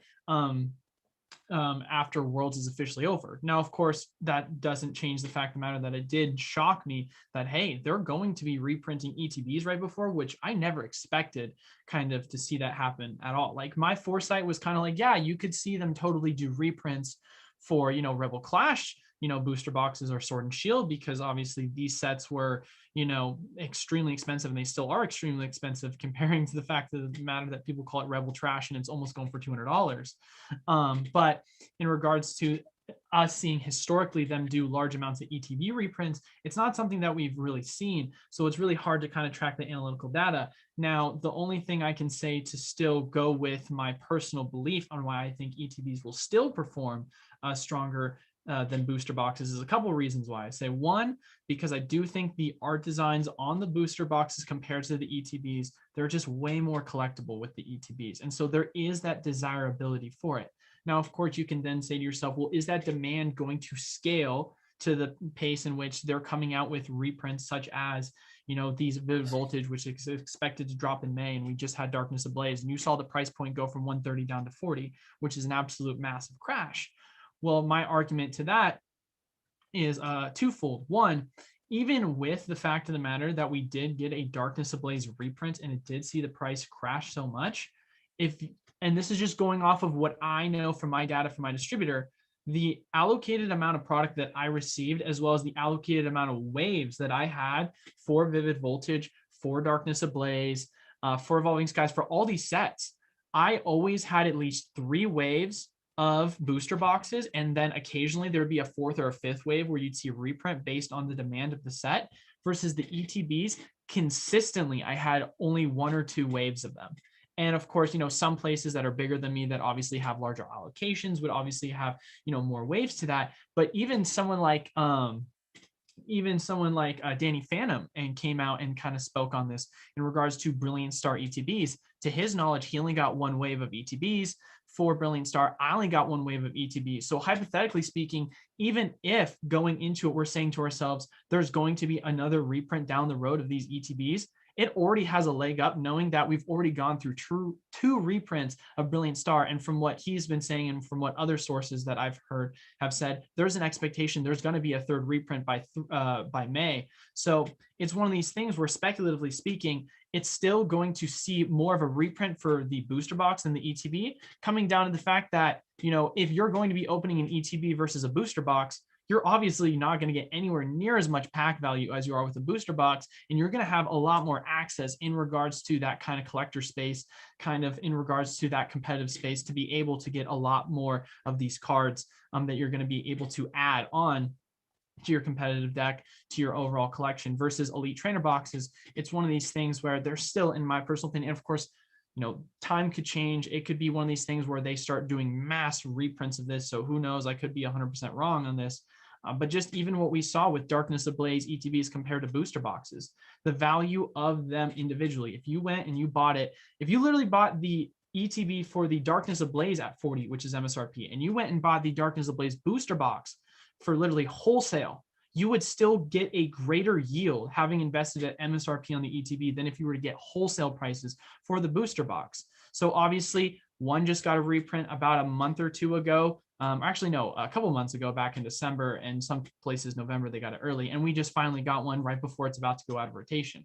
So it's like, who knows, maybe we could see history kind of show a different sense of direction with that. But as far as it goes, I haven't really seen any major signs that are showing that all of a sudden we're going to see mass reprints of ETBs, other than the fact of the matter that, hey, we just went through a pandemic and we had a lot of supply chain issues, and we might not have been able to get out as many Vivid Voltage ETBs before, because I remember trying to order it from my distributor and they were like, no, we're extremely limited. Our wave 1 and 2 are extremely small because we're already having extreme printing issues and we're really focusing on the booster boxes. So it almost feels like a lot of it is just them playing catch up off of the fact that there were such short prints. Now, of course, you can make a different argument to that with Shining Fates, because Shining Fates is not really a competitively viable set. It's a set that's really based off of just the collectability.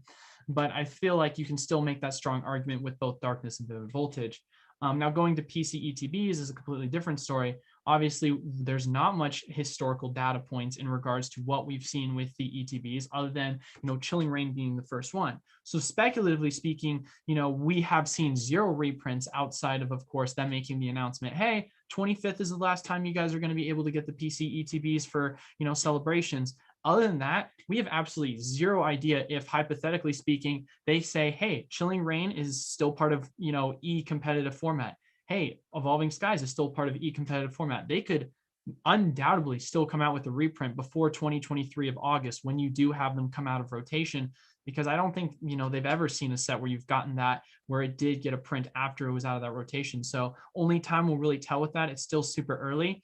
But as far as it goes right now, I would say the one thing that really does give me a lot of promise towards PC ETBs, outside of the fact that, they are items that are going to, of course, be directly sourced from Pokemon Company. We don't know what the supply of that is, but they have a different art design to them, which is going to add an extra layer of collectability to it. Because, for example, personally, although Fusion Strike wasn't the most collectible set, a lot of people didn't really like it. I personally think it's underrated set, but I won't go into that.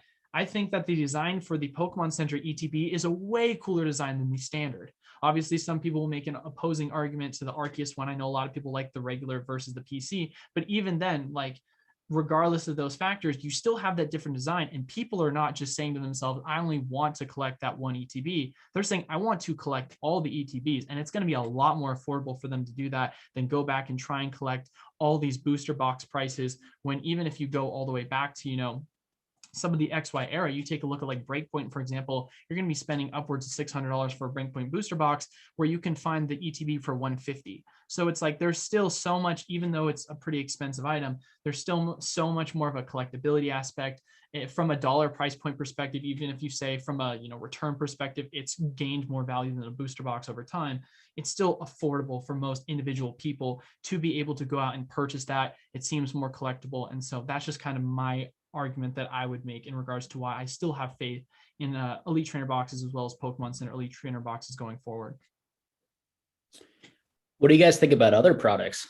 Let's throw in some of the other ones, from our UPC, one of the best, you get these items sometimes where it's Pokemon just seems to print so much less than the demand is. And it's kind of like a no brainer unless they reprint a bunch of it, items like that, to other types of items. There's so many, sometimes I see these old VMAX or EX or GX boxes, not VMAX, it's not old, but the old EX and GX, the GX from Sun and Moon, and then the EX from X and Y. And I they're interesting. It's are there going to be collectors for all these random products? It's a little hard to imagine because they're difficult to display, a little bit hard to store.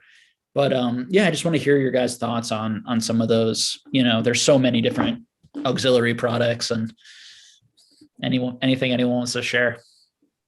I don't really go as far as the collection boxes, but I'll share with mine and then get your guys' opinion on that. Where do you guys stand on pre-release kits and now building battle boxes? They want to talk about too. Yeah, because I definitely haven't had the greatest returns on them. Some of them haven't really even moved, but I always like to get them just because they have, I just feel like they're at least somewhat limited of cards in there, with the stamps. I know when they get away with the staff, it really, I think, hurt them. But I still think there's good value you can find, especially in some of these build and battle stadiums they're making now, where you get 2 build and battle kits and 4 extra packs. And some of them are going for as low as $40. And when you add the value of the packs and the value of the promos, it's a lot of times, sometimes more the value than, what everything's worth. And I don't know. I just wanted to see what you guys' opinion was on those long term, because I've been buying not a ton, but whether it be a case or two of build and battle or pre-release kits just to hold on to. And I don't know, they're not performing anywhere near what I thought they would be. So I'd be curious what you guys would think. I think, once again, from what I've been seeing on the built-in battle boxes and the built-in battle stadiums, I think if it has a Charizard in it, they're going to be collectible. And if there's no Charizard pre-release with the stamp in there, they're going to be so and so and just kind of move along. That's what you go all the way back to X and Y, and you go through Sun and Moon pre-releases. The ones that are the highest performing have Charizards in them, even Vivid Voltage. I mean, those are doubled up almost 2.5 times right now because of the Charizard promo card. Because that promo card right now in itself is running 66 is $70. So thus that's running that high. You go to XY Evolutions, the only high running one in XY Evolutions is, or XY era is the XY Evolutions one, because of course they're chasing that Charizard promo card inside of that one, which is running, I think last time I looked, around $500 to $700 for that promo card right now. There's that graded, I could have been graded.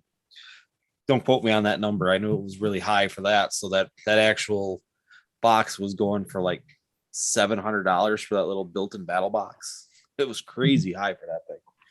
But once again, I think if the set's got a Charizard in that built-in battle box, that's going to draw a premium in the future. It seems like more than any other built-in battle boxes.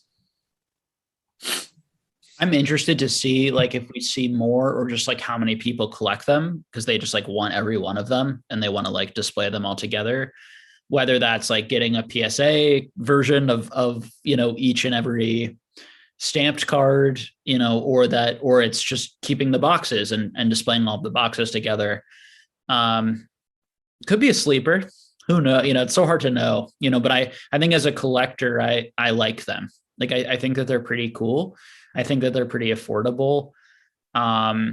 I think if it wasn't for the ETBs, I'd like them more, because there's something like for the price point and like the cool display ability, and the fact that it has like the randomness in it. Because I think one thing that always and more randomness in it, I'm going to get, a bunch of packs to open. So I'm going to have a little bit more, generally things where people can gamble and there's that sort of excitement. Like the more that a product is known, I think the more that's something against it. For example, theme decks. Like theme decks are something I think about a lot. Theme decks have done very well because they are really cool. They have amazing like wizard. Let's take the Wizards of the Coast ones. Like they have great art, but part of why they never really soared, or they didn't soar as much as some other things, is because we know what's in them. Now you have the potential shadowless. You have there's some interesting potential things that can happen with them.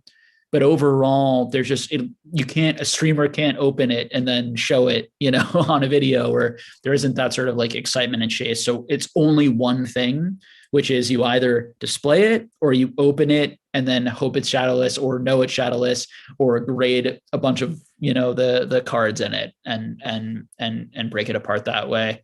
An Elite Trainer box, not only does it have like some of the collectible items that are in there, but it also has packs, and it could have a humongous chase card in it. So, I don't know. Yeah, it's definitely tough, because a part of me wants the build and battles to do better. And I have an idea personally on what I think they could, be doing to make the designs better. But before I get into that, one of the things I do want to point out is, historically from what we've seen, the data has been all over the place. You haven't really seen him perform well, other than kind of like what Northwood was saying. It's got the Charizard, it's got these promos and on and so forth. But one thing I will say, that regardless of whether the fact of the matter that they themselves perform better long-term, are going to perform better than their booster boxes or ETBs, I do see sometimes there to be opportunities. And two items I want to specifically point out is actually Lost Thunder and Fates Collide build and battles. So it wasn't a reprint, so I want to make that clear. And I saw a lot of people ask this question, understanding the difference between a reprint and versus older product. So just to kind of give a little bit of insight, my distributor, a lot of the times, what they tell me that they either do, or what the Pokemon company does, is they'll be going through a large portion of their inventory, and then they'll find old product that basically they've been sitting on and they just didn't happen to know that they had it. And then they'll ship it out to the distributors, and then those distributors will then take that product and they'll ship it out. It's not a reprint. It's just old product that they happen to resurface. And you saw that with Fates Collide and Lost Thunder. And you saw the price of those literal individual build and battle like go from $80, $90 all the way down to as low as $30. So, and the MSRP price on those is around 20 to 25, I think. So you're getting them really close to MSRP for an era of Sun and Moon and XY, which is unheard of. And of course, these pre-release kits also came with booster boxes in them. So you saw the prices of those go down as well. But I think what's even more exciting, personally speaking, is if you're telling me right now that I can go and buy, just an individual pack of Lost Thunder for $10, or I can go spend $30 and get one of these build and battle kits, and it's going to have, 4 packs in it. I'm literally buying I'm buying 4 packs for the price of 3, and I'm getting an additional amount of items within it. So there's still value to be seen in some of these build and battles. You just have to be able to see it. But as far as it goes, I mean, when just taking a look at, historically how we think, battle styles are going to perform, or how you could see Chilling Reign perform, or Vivid Voltage, and so on and so forth. It's just so hard to really say, because, we just haven't really seen a lot of strength, but also we haven't seen a large amount of print of it. When taking a look at, say, Cosmic Eclipse or some of the other Sun and Moon era ones, a lot of them weren't heavily printed, and they weren't really the biggest thing that people were collecting at the time. So who knows, maybe with the build and battle stadiums, we'll see kind of a little bit of a difference to that. But one of the things I did want to point out, which I think that actually, or not point out, but an idea that I think would be really cool, is if you had kind of a similar design on kind of what you saw with the mini tins from the celebrations. If you take a look at a case of like the mini tins, for those people that don't know what they look like, if someone wants to show one, or I can go grab one, but the actual artwork design that you have on the sealed mini tin case is absolutely beautiful. And I love it. And I think that from a collectability perspective, not the individual tins themselves, but the actual case could, being sealed, be such a cool, unique collectible item. And so if they went a sense of direction with that product, where you could see them really start to incorporate really cool designs with build and battle boxes, I think that it could be something eventually that you really see as an item that could, pick up steam from, that collectability. But of course, we haven't really seen that outside of those exclusive specialty sets. But it's just one that I think is very niche, that a lot of people really don't kind of see, or just kind of really consider when looking at some items as a form of a long-term investment.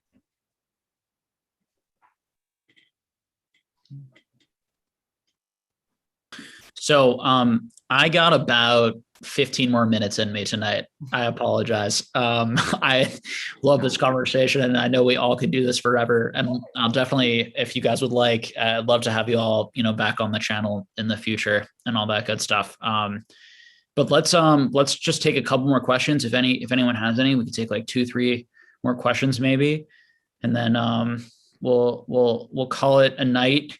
Very much appreciate all this. We've had a great audience tonight. Engage late night. Oh, cool. Yeah. Yeah, I just want to show that quickly so that people. Yeah, absolutely. I mean, this is just beautiful. But anyway, sorry to cut you off. No, I really like it. Funny enough, it kind of reminds me of these like Harry Potter type theme decks like that. Yeah. But it's like where when you buy, they put it like their own kind of unique art when you buy like a bunch of them together type of thing. I like it. So let's see what we got here. And please, if you see any questions, and if you guys want to, pick out anywhere in the chat, let me know. I'm going to look for some here. Someone said in the channel, plumber's cracked. And I really do that when I say that. Yeah, I'm not wearing my belt. It's too late at night, so that's what I get. Northwoods, that's so funny. I was looking for I couldn't remember if I had that box up on my shelf here, because I do have the pack like you have. So I was gonna grab it and show it while you were talking about it. Oh, that's so funny. My bad. It's too late at night to be wearing a belt. I know. How long we've been going for, guys? Holy moly. We've been going for how many hours now? God, we've been going for over 3 hours. Wow. Jeez Louise. Yeah, welcome to one of these live streams on this channel. Oh my God, I know. But I've had a blast so far, so I'm enjoying myself. Yeah, Well, it's been great. it's just fun having a good conversation about these things from different perspectives. It's definitely it's really good for the community too to see different perspectives from these channels. Yeah, Yeah. no, 100%. Yeah, and obviously I've seen all you guys on your channels, so it's been nice to talk to y'all in person and meet y'all. So it's been really cool. Really appreciate it, Jake. Honestly, I know I told you that already, but I appreciate you giving me the heads up and letting me race home and catch it. You're coming on. Yeah, I figured out now 6 hours ago that I was going to have tonight off, and I was like, "Ooh, let's get a video in." I was like, I want to talk to all these guys. I hope they're around. Yeah, he messaged me. I'm sitting here eating dinner, and I get the message, "Hey, you want to go live in 30 or an hour?" Oh, sure. Why not? Yeah, I was literally at my second job, and I was like, "All right, let's see. Oh, I missed a message an hour ago. Oh, you want to have me on later? Oh, sweet. When do you want me to go on? 10 minutes. Oh, yeah, I might be a little late to that. That's a little impromptu, but I'm super stoked we could make it work. So, but yeah, and then to you as well, Nostalgic, and of course, this is an open invitation to you as well, Jake. But if you guys ever want to come on the channel and do something like that, where I do I love doing one-on-one interviews. I know, Jake, you've come on my channel before, back when I actually only had 200 subs. So back in the early day. So, but I'd love to have you guys on. I know I have Northwoods on this upcoming Thursday. So it'd be great to, kind of intermingle you guys. But yeah, I love all your guys' content and everything you do. For sure. So here's a question from Retro Rambo. Do you guys think getting some EX DMP hollows / reverse stamped hollows graded, is that a good move? And more broad, what do you guys think about those eras right now and what's going on? So let's talk about original Nintendo EX era and Diamond and Pearl, because we haven't talked too much. We actually haven't talked about that era tonight.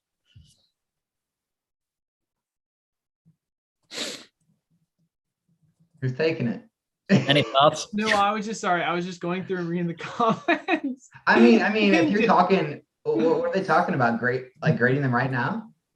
Yeah, and you don't have to answer. If you want to just answer that era in general, you can share your opinion too, because I think it's an interesting era for sure. Those eras are interesting. I actually made a video about this not that long ago in regards to talking about EX era stamps, and you can even say this in regards to some of the promo collectible cards in the Diamond and Pearl era. I would say that, personally speaking, I think a lot of them are really slept on, honestly.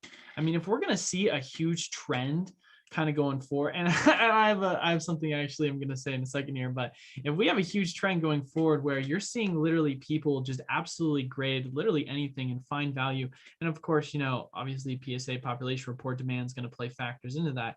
But if a card that's, a general uncommon, or a common card, such as the Pikachu from Jungle, go from, $20 to $1,000 and then all the way back down to 100 because a large amount of people decided to grade it, and it was such a popular card. And then you have a lot of these EX era cards that are holographics that have the stamps, which personally speaking, I love the stamp designs. I think they're beautiful. I think they're slept on, and quite frankly, there's not a large population. Now, of course, as we talked about earlier, just because there's not a large population doesn't mean that all of a sudden, oh, I just hit gold and it could be a potential trap.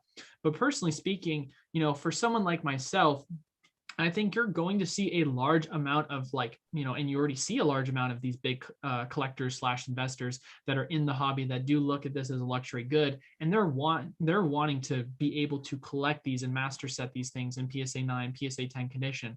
And so having these cards where, reverse hollows, and, maybe this is just my kind of thing, but, if I can, I would love to collect it in reverse hollows and not just the general non-hollow versions, right? If I can come in and I can say, I'm going to collect all of a, level X era, EX era set, and I'm going to be able to collect, whether it be in my binder, whether it be in graded in 9s or 10s of these reverse hollows, I think that's going to be an absolute beautiful collection to have, because I think for me, it's just more exciting to be able to collect that. And obviously they're going to be more rare than just the general, non-hollows that you're going to see with the common and uncommon cards. But another thing as well that I want to point out too, and this is a kind of on topic, but a little bit off topic. As someone like myself who's as extremely crazy about the level X era, when you have a lot of these sets that have extremely low population reports, and take Majestic Dawn, for example, if I myself want to be able to collect a lot of, the kind of hollows in that set from a graded perspective, I'm going to literally have to go through and buy them myself. And so I'm not going to be able to have that opportunity. And when I say buy them myself, I literally mean I'm going to have to go through and buy the packs, open the packs in hopes that I'm going to be able to grade it for that 9 and a 10. which of course for a lot of people that's not realistic. So if you're someone that's sitting on that collection of, you do have an 8, a 9, or a 10 of those kind of reverse hollow slots, and you're putting that on the market, there is a genuine demand for that, in my personal opinion, because there is that kind of group of people that do want to collect a master set of the XY era, of the EX era, or it's not XY, sorry, level X era, the EX era, being able to collect a lot of those reverse hollows with the stamps. So, because, you know, this might sound crazy, but considering Majestic Dawn has a Leafeon level X, PSA 10 population report is a 3, and that's one of my most desirable cards. I'm at a point now where I'm long-term, my, goal is to actually go through and try and buy a bunch of the, sleeve blisters / booster boxes, and try and see if I can go through and grade my way through getting the 9s and the 10s, because there's a lot of these items that are 0 pop, 1 pop, 2 pop, and they never pop up. And Lord knows if that Leafeon pops up, then it's probably going to be $20,000-$30,000. And I'd much rather, take the enjoyment of being able to. Sorry, are you talking about the Majestic Dawn level X? Yes, I'm talking about the Majestic Dawn level X. Yeah, no. Yeah, I bought 2 PSA 9s for $30 each. And one of the guys canceled on me. And I think about that cancel all the time. Luckily I got the other one, but I think about that cancel all the freaking time. Yeah. No. Yeah. And I had no idea back then, obviously, what was going to happen. And I was like, oh, that seems like really great price for this super low pop, super hard. I've been looking for this card forever. And it's crazy what's happened to those. Yeah. But yeah, I was never able to get 10s. So I looked for those for years. Like I spent 2 years buying every single like level X collection that was like coming up on eBay, or bidding on them, or trying to win them. And I was able to grade a few 10s in some of those sets, but super hard. And the 10s that I was able to grade are not 10s. A lot of them, they're like, they all have some damage, and it just got 10s. It's a super tough era to grade. Yeah. It's crazy. It does amaze me what people are willing to pay for those. But the numbers so far are backing it up in terms of just how difficult it is to find them. Yeah. So if you have those in those good conditions, man, and you go and send it in for a grade, obviously I'm not saying do that now because of how expensive it is to grade, but I mean, I'm just telling you, the point that I'm making is there is a general demand for those cards. And I'm one of those people that can speak on that behalf, because those cards are beautiful. So. Yeah. I remember how negative everyone was about level X's like 4 or 5 years ago. It just, yeah, it's why I really try and wait for people to be very negative before I buy stuff, if possible. Like rainbow rares, like from Sun and Moon, like I'm much more interested in those than alternate arts right now, because they're the same rarity, but people are so negative on them. And before, people love the rainbow rares, and I wouldn't be shocked if in a few years you have like some other really crazy cards and people have moved on from the alternate arts, or there's a period where people are tired of them or not as interested in them. I mean, who knows? It's very hard to predict, but yeah, generally speaking, it's very interesting to see how demand changes and people's like perceptions change. And to be honest, a lot of it has to do with price. And that's why you have to be careful of shill bidding and manipulation, because when things are cheap, people feel that they don't, have no value. And then as soon as they get very expensive, all of a sudden people are like, ooh, this is great. Now I really like this now that it's very expensive. So yeah, it's we're yeah.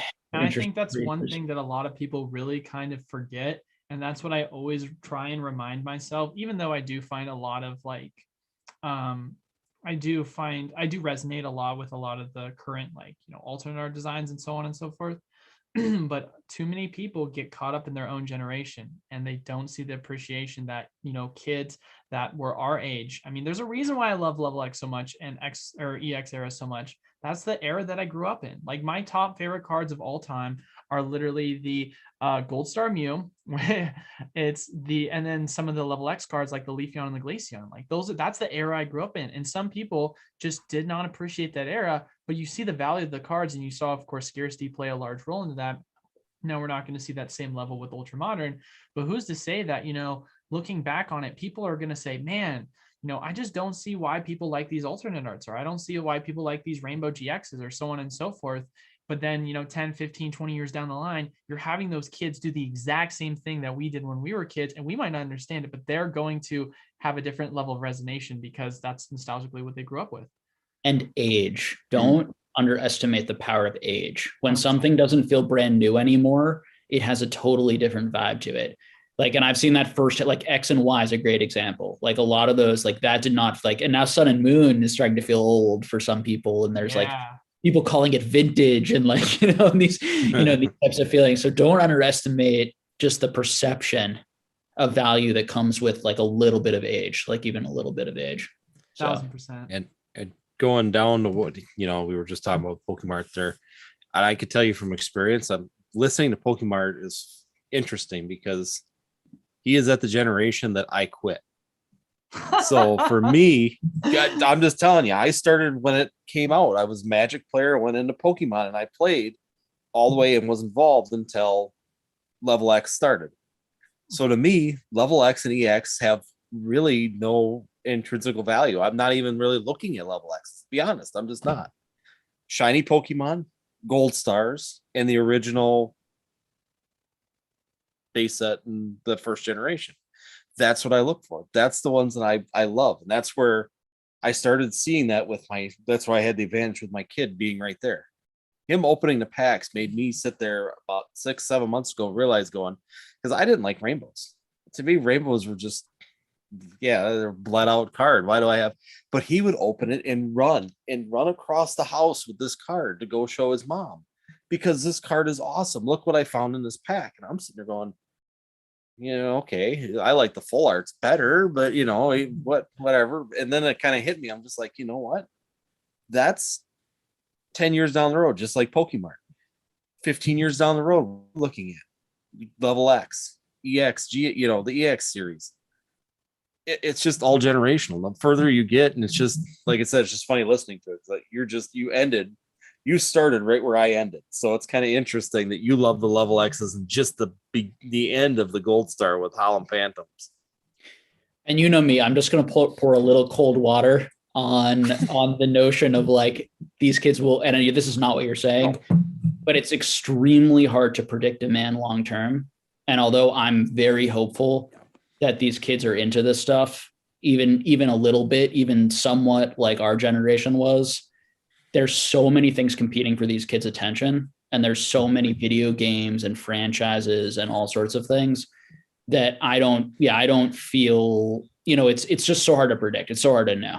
And, but I very much hope for the most bullish possible outcome, because not only, financially or, would be great, but it just means that people are still here and enjoying this and loving this. And there's huge families collecting. And I mean, if one day I'm going to these collecticons and I'm seeing like 3 generations of Pokemon collectors coming and hanging out, like that will be so cool for me. That will be so fun for me, the success of the franchise. So we should end it for tonight, but I do want to give each of you guys a chance if you want to, just share anything and say anything. I'll go first and just say, please subscribe to these guys' channel. Definitely go check them out and support them. I will put links below after this video goes up, where you can find each of them and go check them out. Anything you guys want to, any points you feel like you didn't make, a burning point, or just something you want to say to the audience, go for it. Yeah, everyone, all of us have channels. There's tons of channels out there. Enjoy, take some good points from the content, but anything you decide to actually spend your own hard-earned money on, do your own research, make sure it's actually something you want, believe in, and you're making your decisions based on that and not just what a bunch of guys say, or and even if the bigger channels say it, don't base it off the channels who have 100 and 1 million subscribers if they say it. Really just base it off your own intuition and your own convictions. So and subscribe to my channel. I was just gonna say the same thing. I mean, the biggest thing is that I would say is that there are a lot of different viewpoints for everything out there. Do your own research. There's plenty of sources out there. You can go to Pokedata.io, you can go to PokePrice. You can definitely use some of the resources and really get your own points of data before jumping in and really spending a ton of money. At this table right here, I think all 4 of us probably have a different direction that we slightly go and different viewpoints on things, and it just shows that we all go the same direction. It's just a matter of how we're getting there. So, and I was going to beg for one more subscriber, but someone did. So thank you for whoever did. Because I've been sitting at 1,099 since yesterday at midnight. So it's been driving me crazy. I can't get that one person, but thank you guys. Like I said, definitely subscribe to the channel. We just try and keep up with everything that's going on. Well, I mean, you guys kind of stole everything I was going to say. So I guess just to kind of make a meme out of it, because I always say it in my videos, just let everyone know that this is not financial advice and we are not financial advisors. So please do your own research and understand. Yeah, you gotta always do the tagline. Everyone always makes fun of me. And then I always say, with that being said, but seriously, I was really blessed to have this opportunity. Thank you guys so much, Jake. It was really nice to interact with everyone and have this discussion. But yeah, just really reiterating, understanding that the main thing that fuels markets in general is emotion, and just being able to understand, once again, make sure if you're making a decision, it's a decision that you're basing off your own rationale, and whether it be on facts and data or whatever it may be, just make sure that you're making that decision yourself and you're coming to a conclusion that isn't based off of your own emotions or something you heard from some big PokeTuber. And know that, once again, I will continue to kind of harp on this, understand that there's always going to be opportunities in this market, and don't feel like you've missed out, because there is so many great things that Pokemon has done within literally the past year, 2 years, 3 years. And personally, if you believe in the market the way in which I believe all four of us do, then Pokemon's going to have a lot of great opportunities to come in the near future. Awesome. Thank you guys again for coming on and being flexible and making the time. I very much appreciate it. And thank you to everyone in the audience watching. Really appreciate all the great questions. Oftentimes the questions make the live, and the chat can make the live by just engaging with us as well. And subscribe to this channel as well, and support me on Patreon, and join the channel, and like the video, comment, and it's all so greatly appreciated. And I will keep trying to do my part, which is bringing interesting people on and providing just like entertaining, content that people like. So, all right, guys. Hope I will help you, Jake, one more time too. Definitely be sure you do. If you are interested in investing and getting information, Jake's Patreon is very, very informative. So I am a member. I'm in it. I do really enjoy the information that he continually brings, and the people that he's working with are fantastic for information. I appreciate that. Yeah. And we're going to be bringing on, we had Pat Flynn last month do a little presentation. We're going to have Rusty, TCA Gaming, come on in a few months to talk about his business, where we can individually sort of ask questions in a Zoom. And I'm just going to keep, as it grows, just keep trying to adapt and bring more information. We have a private Discord that we're always kind of hanging out in and talking in, and developing friendships, relationships, but also talking shop constantly. And then once a month we do a live Zoom call that's like 3 hours, and Dan and I present some like deep dive analytics on some part of the market, a lot of data, and then we do like usually an hour and a half kind of Q&A discussion where all of the people in the Zoom just kind of have a conversation. Like usually 35, 40 people come to the live, and I think we're at like 280 patrons. So we're moving along. It's been going well. So very much, if that's something you're interested in, just know that it's very much appreciated by Dan and I, and thank you for the plug. Northwoods, appreciate it. All right. Enough of all that. Hope everyone has a good night.